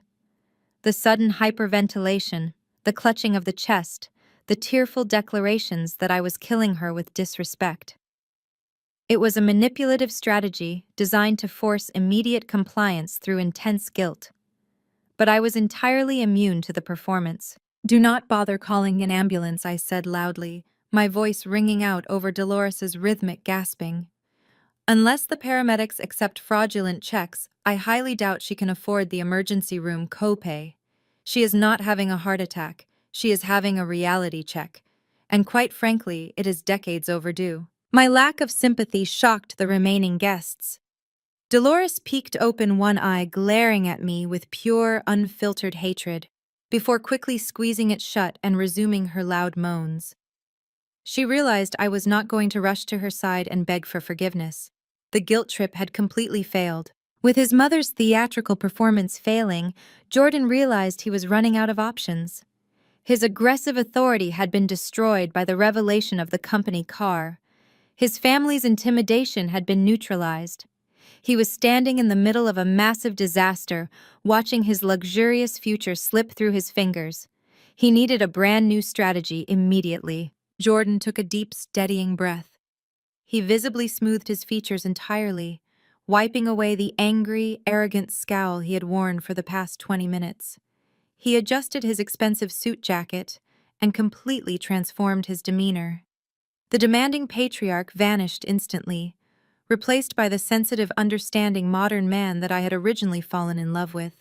It was a terrifyingly seamless transition, proving how deeply ingrained his manipulation truly was. He stepped away from the sweetheart table and walked slowly toward me, keeping his head slightly bowed in a display of manufactured humility. He completely ignored his mother, who was still aggressively hyperventilating right next to him. He stopped 2 feet away from me, his dark eyes looking up with an expression of deep manufactured sorrow. "Charmaine, please," Jordan whispered. He kept his voice low, intimate, and perfectly modulated, ensuring the microphone would not pick up his words. He was trying to isolate me again. "I am so sorry this got out of hand. You are absolutely right to be furious. My family is dealing with severe generational trauma regarding finances, and they handled this terribly. I should have protected you. I was just so overwhelmed by my mother's immense pressure." He took another small step forward, invading my personal space. He raised his hand slowly, telegraphing his movements so I would not pull away, and gently reached out to take my hand. His fingers brushed against my skin, warm and familiar. "We do not have to throw away our entire relationship because of their mistakes," he murmured, his thumb lightly stroking the back of my hand. "We love each other. We built a beautiful connection. We can work this out in therapy, Charmaine. We can get professional help, set firm boundaries with my family, and heal from this together, just you and me." For a fleeting second, his soft words echoed in my mind. Therapy, boundaries, healing. They were all the exact buzzwords he knew I valued. He was expertly weaponizing the language of emotional intelligence to trap me back in his web. He thought that if he acknowledged his family's toxicity and promised to go to counseling, I would forgive the ultimate betrayal of his financial ambush. He thought I was desperate enough for his love that I would actually believe his sudden, miraculous change of heart. I looked down at his hand holding mine. I felt the smooth, cold metal of the massive diamond engagement ring he had proposed with, a ring I later discovered he purchased using a line of credit he secretly opened under my home address. I felt absolutely nothing but an overwhelming wave of profound disgust. I violently snatched my hand back as if his touch had physically burned my skin. Jordan stumbled forward slightly, completely caught off guard by the sudden rejection. His sensitive, understanding facade cracked, revealing the desperate predator hiding just beneath the surface. "Do not ever touch me again," I said. I spoke directly into the microphone, ensuring his final humiliation was just as public as the ambush he endorsed. "There is no therapy for what you just did, Jordan. There is no healing from a calculated, premeditated, attempted robbery. You did not make a mistake today. You executed a deeply flawed business strategy." I took a step back, creating a definitive physical boundary. "You talk about us as if we are a team." I continued, my voice echoing with absolute finality. "You talk about working things out and setting boundaries, but you are still not listening to the facts. There is no us.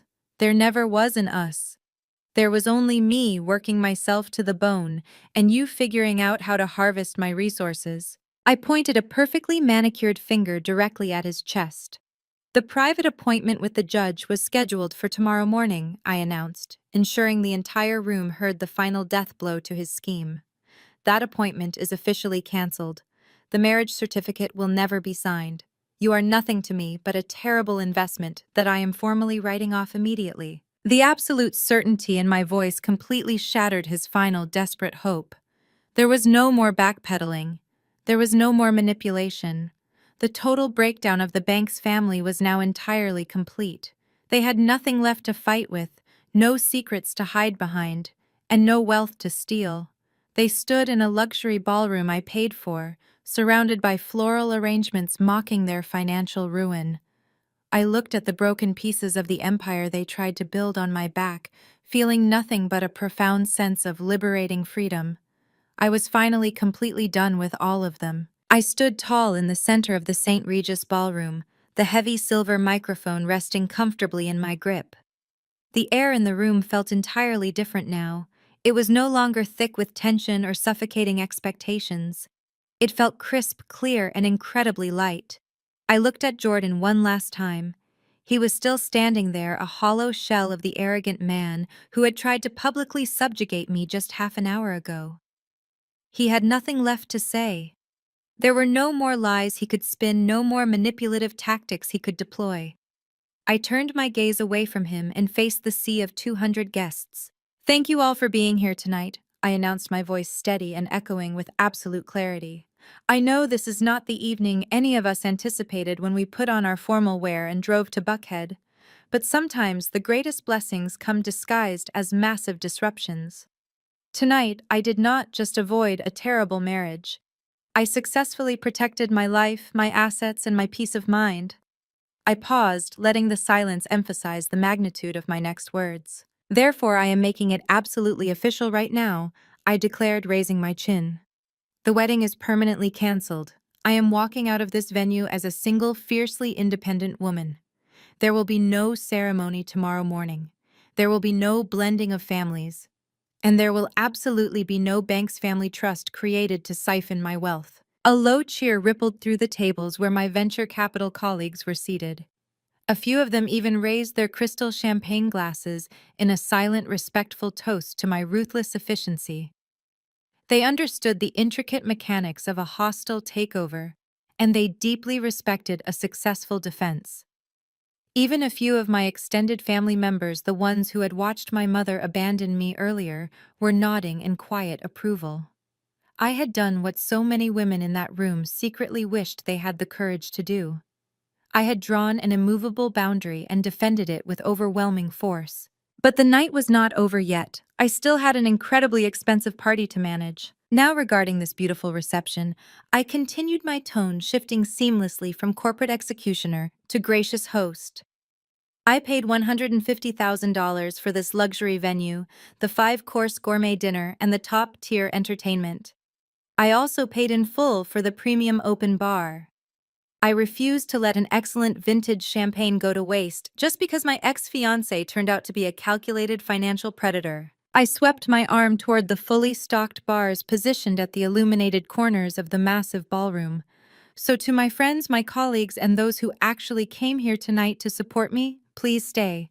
The DJ will resume the music shortly. Eat the lobster tail, drink the Macallan 18, dance on this beautiful mahogany floor. Consider this an early celebration of my continued independence and my vastly protected net worth." I then turned my body sharply, locking my eyes back onto the cluster of terrified, humiliated people standing near the sweetheart table. My welcoming smile vanished entirely, replaced by an expression of pure, unyielding stone. "However, that invitation does not extend to everyone," I stated coldly. "The Banks family has exactly 10 minutes to gather your rented belongings and vacate these premises. If any member of your incredibly toxic family is still standing inside this ballroom when the clock strikes 9, you will be escorted out by force. You wanted to know who is in charge of this household. I am, and you are officially evicted." The reaction was instantaneous and highly predictable. Dolores, who had been miraculously cured of her fake heart attack the exact moment I mentioned the open bar, sat up perfectly straight. Her jaw dropped in sheer outrage. She looked around desperately, hoping her sister Brenda or cousin Marcus would step up to defend their honor one last time. But her loyal soldiers had completely abandoned their posts. Brenda was already discreetly sliding her clutch off the table, whispering frantically to her husband that they needed to leave before their own financial dirty laundry was magically projected onto the wall. Marcus had backed away toward the exit, refusing to make eye contact with anyone. Tasha naturally was the loudest. "You cannot kick us out of a public hotel!" she shrieked, her voice shrill and grating against the quiet room. "We are guests here. We have a right to stay and eat. We drove all the way across town for this." I did not even bother addressing her delusion directly. "This is a private reserved ballroom, Tasha," I replied dismissively. "And since my name is the only one on the 6-figure contract with the St. Regis management, I possess the sole legal authority to revoke your invitation. Your 10 minutes started 60 seconds ago.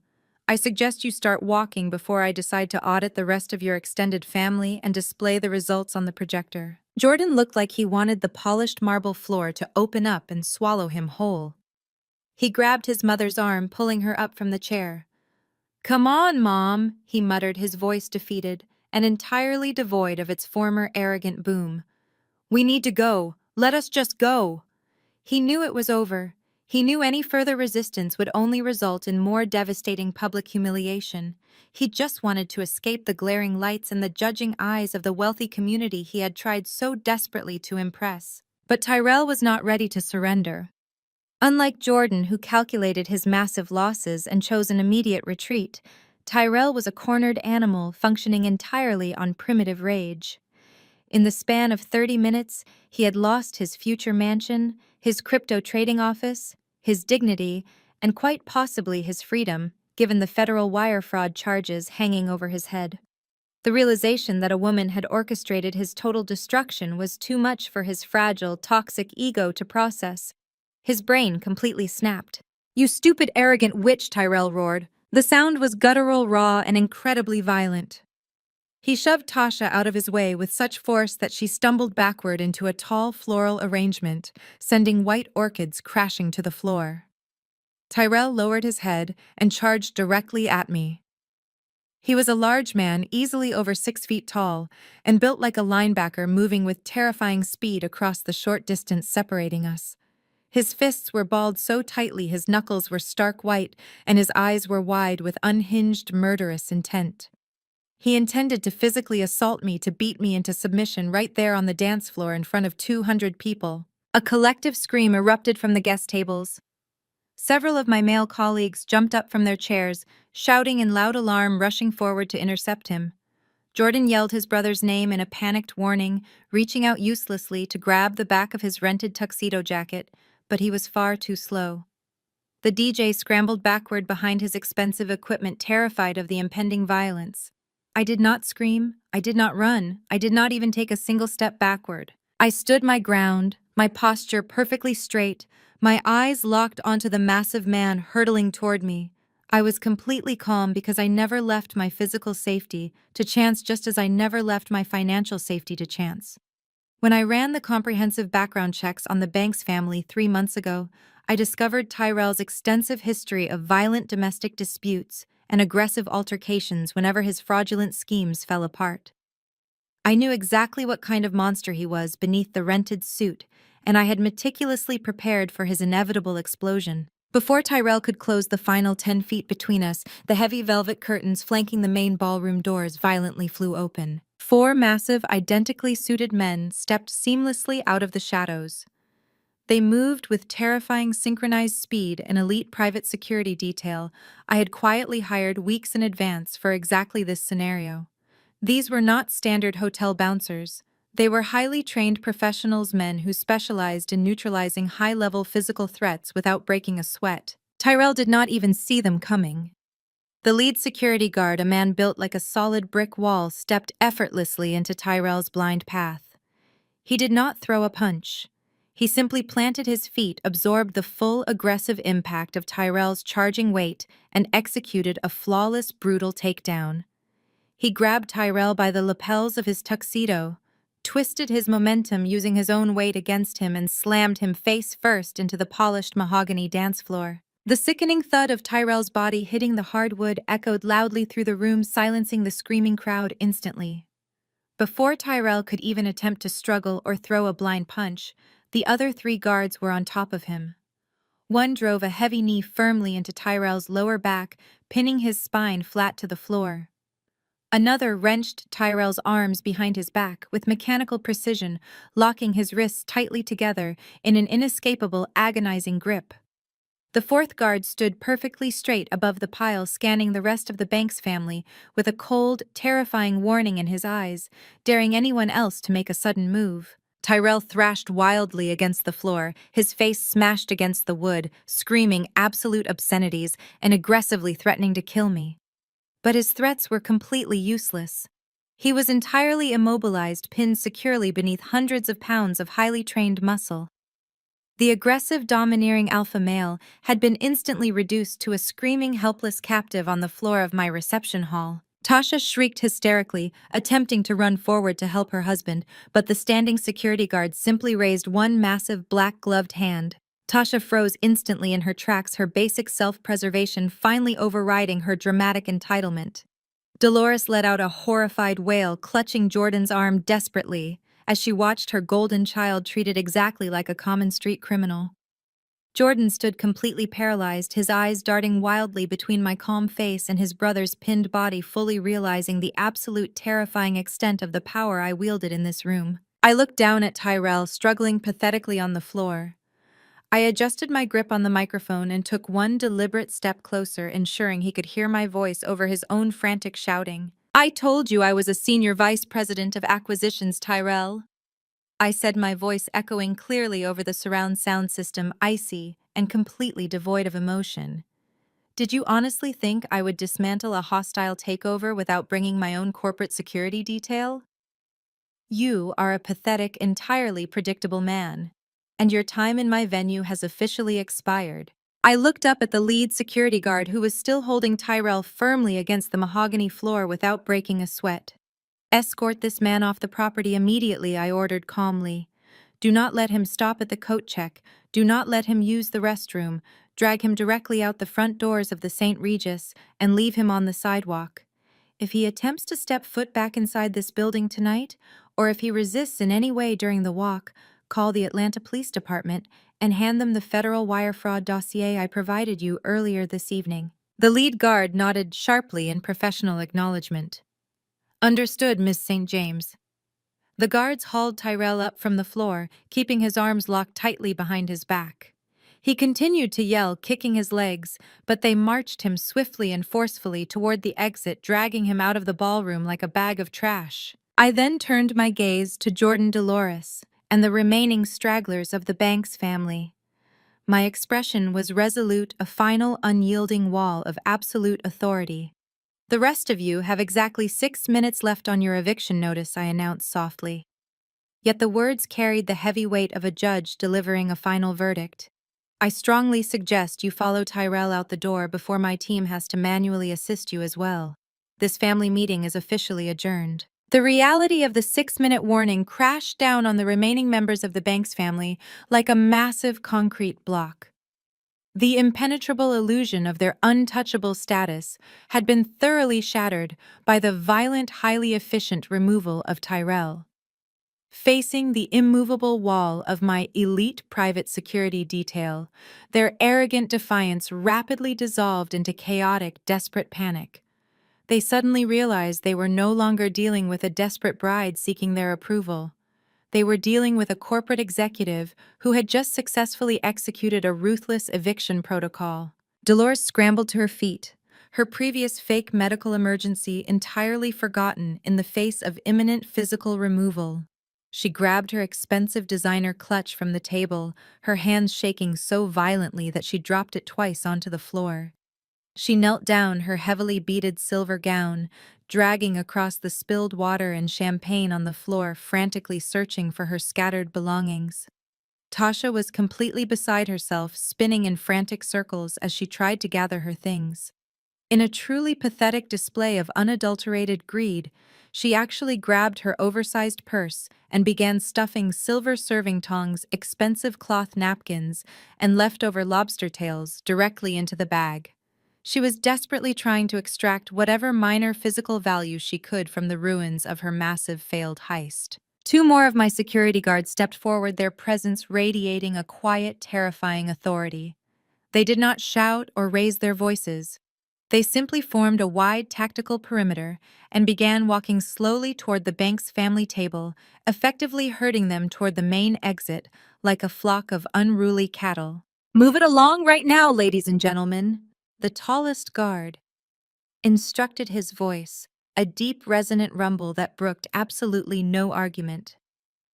"You have exactly 4 minutes left before we upgrade this situation to a criminal trespassing violation, and I assure you the local police department will not be as gentle as we are." The extended family members broke into a frantic, undignified run.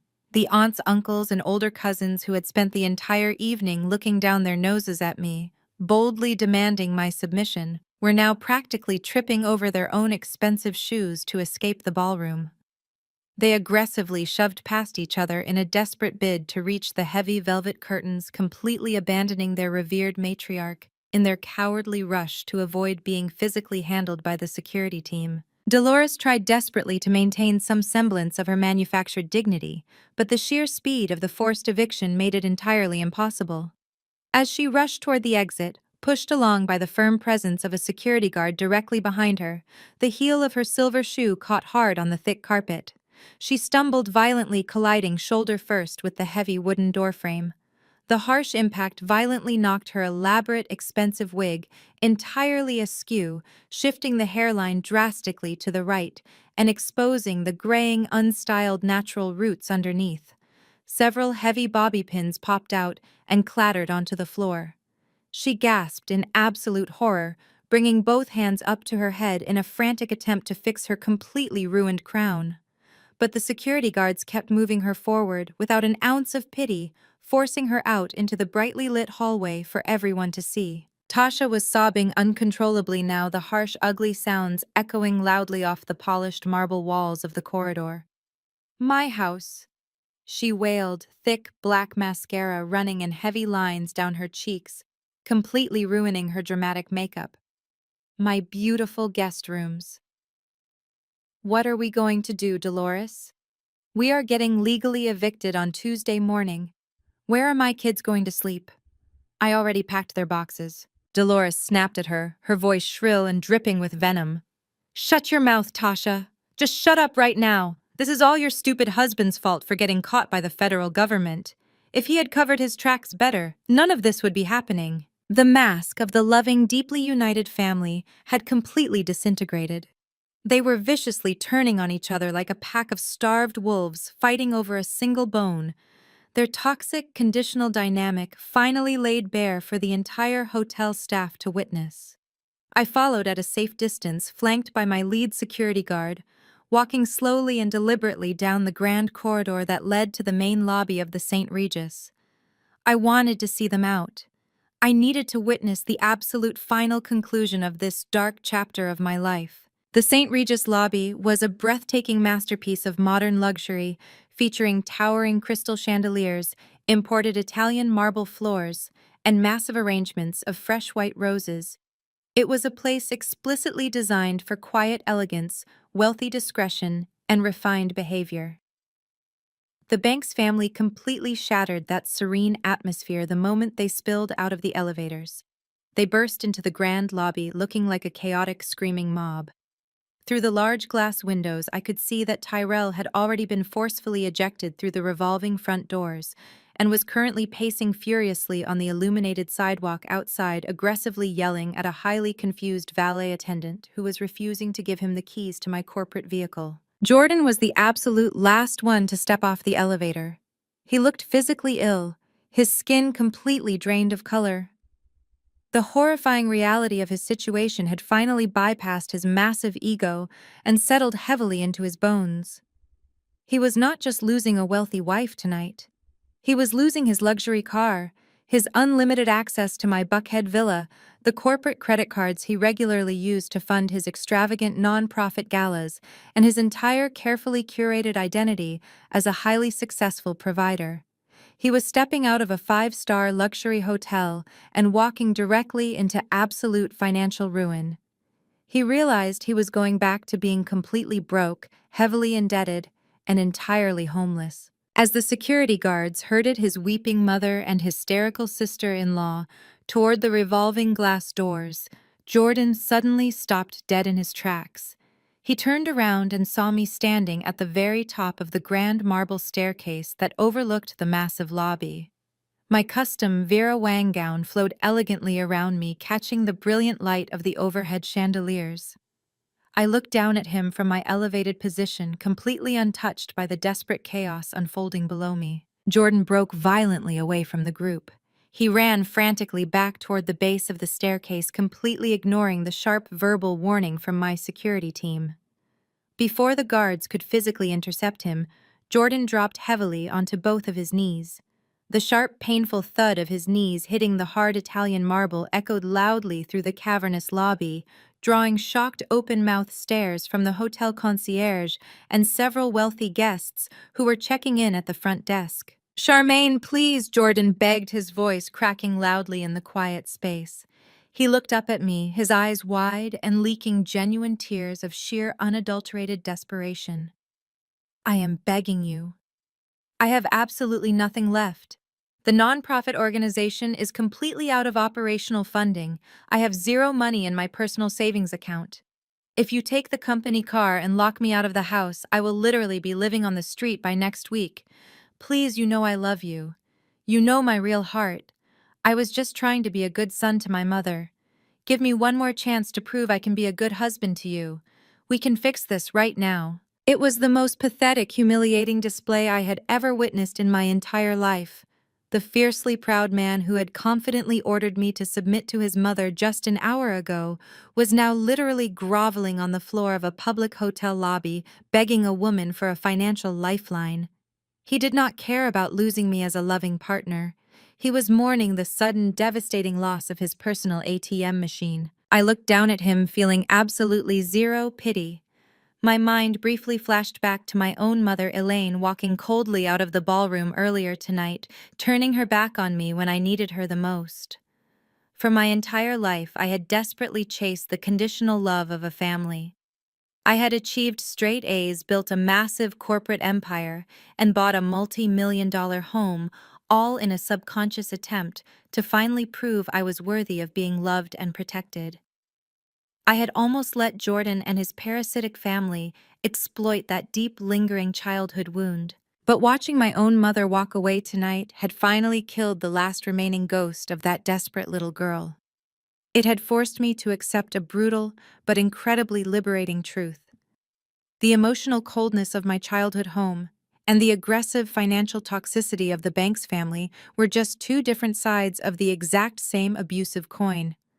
Neither of them truly cared about my well-being. I realized in that exact moment, standing on the marble staircase, that the only person who was ever going to actively protect my peace was me. I did not need a family, biological or married, to validate my existence. I was the sole architect of my own safety, and I would protect my kingdom at all costs. "Get him out of my sight right now," I said quietly to the lead security guard standing beside me on the stairs. The massive guard descended the marble staircase swiftly. He grabbed Jordan roughly by the back of his expensive suit collar, hauled him forcefully off his knees, and shoved him hard toward the revolving doors. Jordan stumbled forward, weeping openly and uncontrollably now, until he was forcefully ejected onto the cold concrete sidewalk alongside his screaming, ruined family. I stood alone at the top of the stairs, watching the heavy glass doors spin to a complete stop permanently and legally separating my world from theirs. I reached over to a passing hotel waiter holding a silver tray and picked up a fresh crystal flute of perfectly chilled champagne. I brought the glass to my lips and took a slow, deliberate sip. The cold liquid tasted exactly like absolute victory. A massive, suffocating weight that I had been unknowingly carrying for my entire life completely lifted from my shoulders. I was finally truly free. I finished the champagne and handed the empty crystal flute back to the passing waiter. I did not return to the ballroom right away. Instead, I signaled my lead security guard, instructing him to ensure the remaining guests were enjoying the premium open bar and the catered dinner without any further interruptions. The party I had funded was going to continue, but I no longer needed to be the center of attention. My presence was no longer required to maintain an illusion. I walked out of the St. Regis through a private side exit, bypassing the main lobby where the Banks family had just been spectacularly humiliated. My hired black car was already waiting at the curb, the engine purring softly in the cool Atlanta night. I climbed into the spacious leather back seat, the heavy door closing with a solid, comforting thud that completely severed me from the chaos of the evening. The drive back to my Buckhead villa was incredibly peaceful. I watched the vibrant city lights of Atlanta streak past the tinted windows, reflecting off the dark interior of the car. For the past 12 months, every single car ride with Jordan had been filled with his endless, exhausting monologues about his family legacy, his nonprofit organization, and his grandiose plans for our combined financial future. The silence in the car tonight was a profound luxury. I did not have to pretend to be interested in his manipulative schemes. I did not have to shrink myself or carefully monitor my tone to avoid bruising his incredibly fragile ego. I leaned my head against the cool glass, taking deep, steadying breaths, feeling the adrenaline of the massive confrontation slowly drain from my system. When the black car finally turned onto my private tree-lined street, the sheer beauty of my custom-built home came into view.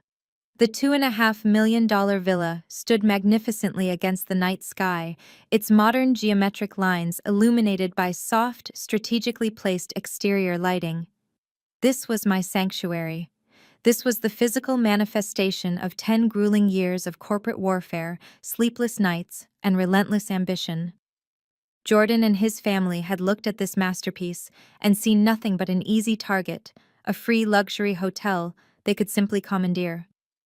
They had fundamentally misunderstood the fierce, unyielding protection I had placed around my assets. I thanked the driver and walked up the wide stone pathway to the heavy double front doors. The moment I stepped inside the grand foyer, I did not bother turning on the main chandelier. I walked straight past the sweeping glass staircase and headed directly to the master control panel of my state-of-the-art smart home security system. The sleek, glowing touchscreen was mounted flush against the wall in the central hallway. I placed my thumb against the biometric scanner, instantly granting myself high-level administrative access. My first order of business was completely eradicating any trace of the bank's family from my digital fortress. I navigated to the user access menu and found Jordan's profile. With a single satisfying tap, I entirely deleted his biometric data, his personalized entry codes, and his remote application permissions.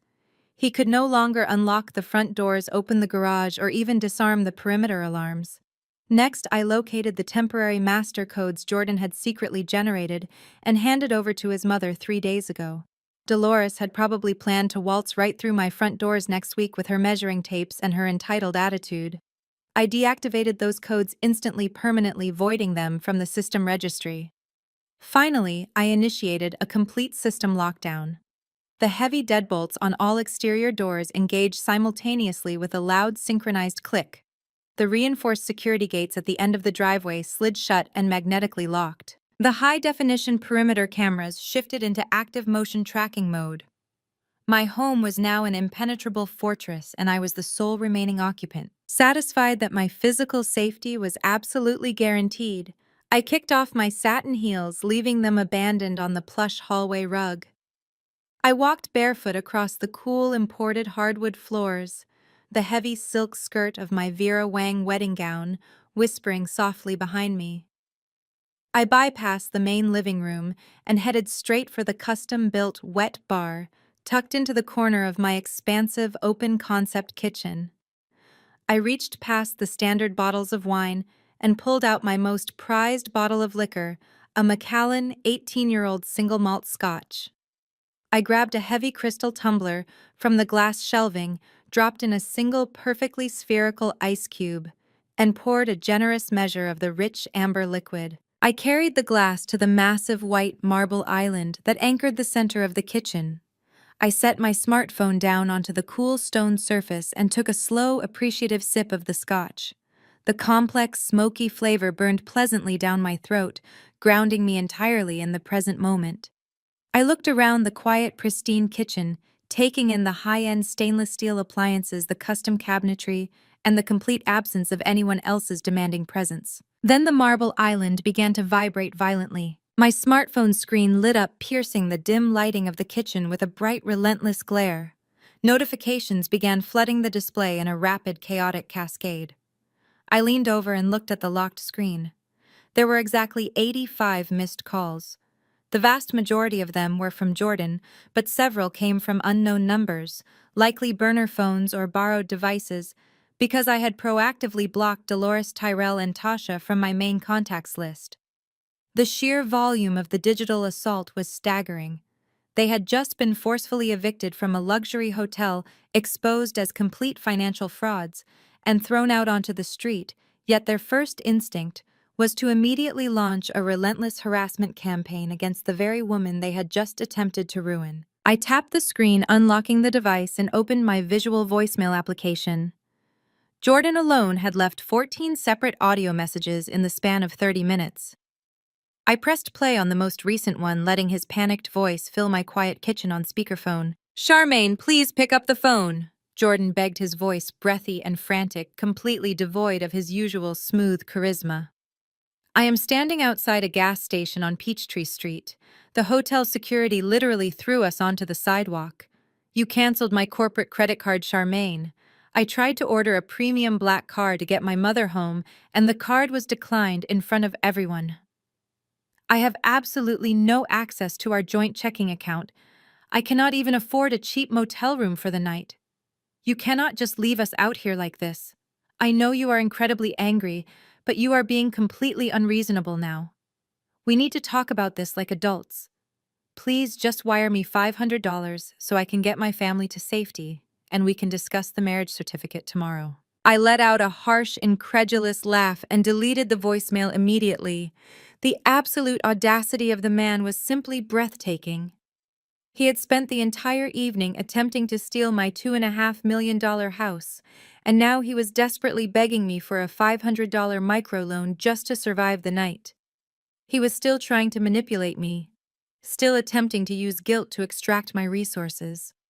He genuinely believed that if he framed his complete financial ruin as a safety issue, my supposed feminine compassion would override my logic.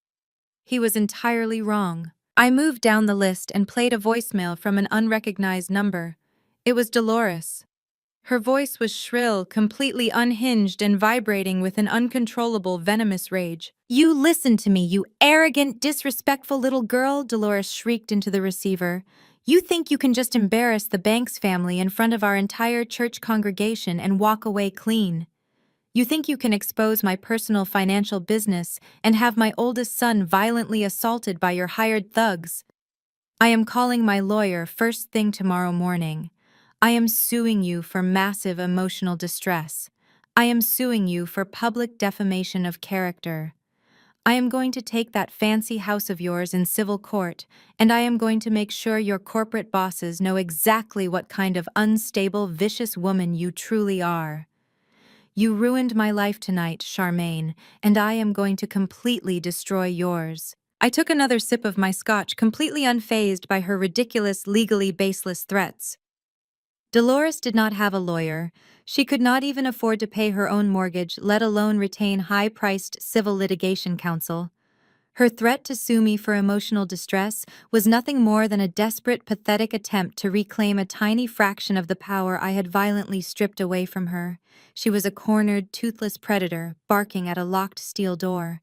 I deleted her voicemail with a single swipe of my finger, permanently erasing her toxic voice from my sanctuary. Finally, I opened my text messages. Tasha had somehow bypassed my block by messaging me through a third-party encrypted application we had used once to coordinate a family birthday gift months ago. The messages were coming in rapidly, one after another, in a frantic, panicked stream of consciousness. "Charmaine, please, you have to help us. Tyrell got into a massive screaming match with an Uber driver, and the guy kicked us out on the side of the highway. It is freezing out here, and the kids are crying at home with the babysitter. I know Tyrell messed up with the wire fraud thing, but that is not my fault. I am your sister-in-law. You cannot let me suffer. Please, cash at me $500 right now. I promise we will not move into the villa. Just help me get a hotel room. Please answer me." I stared at the glowing text on the screen, reading the absolute desperation of a woman who had confidently claimed ownership of my guest bedrooms just an hour prior. Tasha had gleefully stood by while her husband demanded my home office. She had cheered as her mother-in-law attempted to seize my bank accounts. She had aggressively told me to go find my place. Now stripped of the fake wealth and the rented luxury, she was reduced to begging the woman she despised for basic survival funds. I did not reply. I did not block the third-party application. I simply placed the phone face down on the cold marble island, completely cutting off their desperate digital connection. I picked up my crystal glass, walked over to the massive floor-to-ceiling windows overlooking my heavily secured, meticulously landscaped backyard, and smiled into the darkness. I had survived the ultimate betrayal, completely severed the parasitic ties, and emerged with my entire empire intact. Tomorrow, I would call my legal team and officially finalize the total separation, but tonight, I was just going to enjoy the absolute glorious silence of my incredibly expensive, beautifully empty home. The morning sunlight filtered through the sheer silk drapes of my master bedroom, casting a warm golden glow across the imported Egyptian cotton sheets.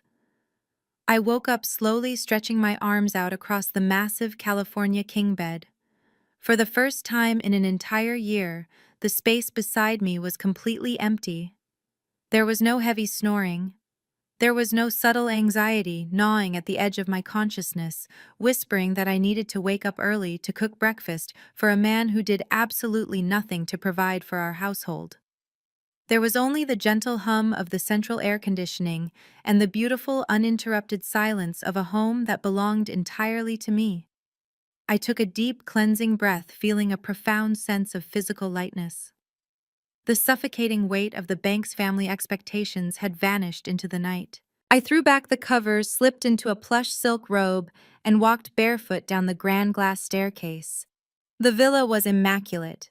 Without Jordan leaving his cheap shoes in the hallway or his half-empty protein shakers on the kitchen counters, the space finally looked exactly as my interior designer had intended. I walked into the kitchen, the morning light reflecting brilliantly off the white marble island where I had left my phone the night before. I picked up the device. The screen was completely dark. The battery had died overnight from the sheer volume of frantic messages and missed calls from people who no longer mattered. I calmly plugged the phone into the charger, turned it on, and walked over to my professional-grade espresso machine to brew a double shot of dark roast. By 8 o'clock sharp, I was sitting at my custom home office desk, sipping my espresso and dialing the direct line to my lead corporate attorney. He answered on the second ring, having already been briefed by my security team late last night regarding the incident at the St. Regis. I did not mince words. I instructed him to immediately and permanently dissolve the single joint checking account Jordan and I had opened 2 months prior. The account was supposed to be for shared household expenses, but I was the only one who had ever deposited a single dime into it. My lawyer executed the wire transfer within minutes, moving every last cent back into my private portfolio. He then officially canceled our 9 o'clock appointment at the Fulton County Courthouse. The marriage certificate would remain entirely blank. Legally, Jordan Banks was officially erased from my financial footprint, reduced to nothing more than a highly regrettable accounting error that had been swiftly corrected. But I was not quite finished cleaning house. I walked up to the master closet and grabbed 3 large, heavy-duty trash bags. I began tossing Jordan's belongings into the plastic with absolute ruthless efficiency. I threw in his collection of cheap, off-the-rack suits that he pretended were tailored. I tossed in his imitation designer watches, his half-used bottles of basic cologne, and the ridiculous self-help books about building generational wealth that he loved to quote but never actually practiced. I did not fold anything. I did not care if the fabrics wrinkled or the bottles leaked. In less than 20 minutes, his entire existence in my Buckhead villa was compacted into 3 black garbage bags. I did not bother driving the bags anywhere myself. My time was far too valuable. Instead, I hired a premium same-day private courier service. I gave the driver highly specific instructions. He was to drive the garbage bags directly to Decatur and dump them unceremoniously on the crumbling front porch of Dolores Banks' foreclosed townhouse. I paid him a massive cash tip to ensure he did not knock, did not wait for a signature, and absolutely did not engage in any conversation. I pictured Dolores and Jordan probably sitting in her dark living room waiting for the bank eviction notice, only to hear the heavy thud of his cheap belongings hitting their rotting wooden porch. It was the exact level of disrespect they had earned. With my home fully purged and my assets completely secured, I walked back upstairs to my master suite. I poured myself a fresh cup of hot coffee and stepped out onto the expansive sunlit balcony overlooking the Atlanta skyline. The morning air was crisp and incredibly refreshing. The city below was bustling with energy, totally unaware of the massive empire that had fallen and the personal kingdom that had been fiercely defended the night before. I pulled out my fully charged smartphone and opened the camera application. I held up my coffee mug, capturing the perfect angle of the morning sun hitting the steam rising from the dark liquid with my sprawling, pristine backyard clearly visible in the background. My manicured hand looked light and elegant, entirely free of the fraudulent diamond engagement ring I had left sitting on the kitchen counter for the jewelers to appraise and liquidate later this afternoon. I snapped the picture. It was simple, elegant, and radiated absolute unbothered peace. I opened my Instagram application, uploaded the photo, and typed out a short, devastatingly clear caption. Serving only myself from now on. St. James Holdings just acquired peace of mind. I hit the publish button. I knew for an absolute fact that Jordan, Tasha, and the rest of the extended Banks family were frantically refreshing my social media pages from their cracked screens, desperately searching for any sign of weakness or regret. Instead, they got a front row seat to my complete and total triumph. I turned off my phone notifications, set the device down on the patio table, and took a slow, deeply satisfying sip of my coffee. They thought they could use the name of family to build a kingdom on my back, but they forgot I owned the land. Have you ever had to legally separate yourself from financial parasites? Let me know in the comments. Like and subscribe if you know your worth.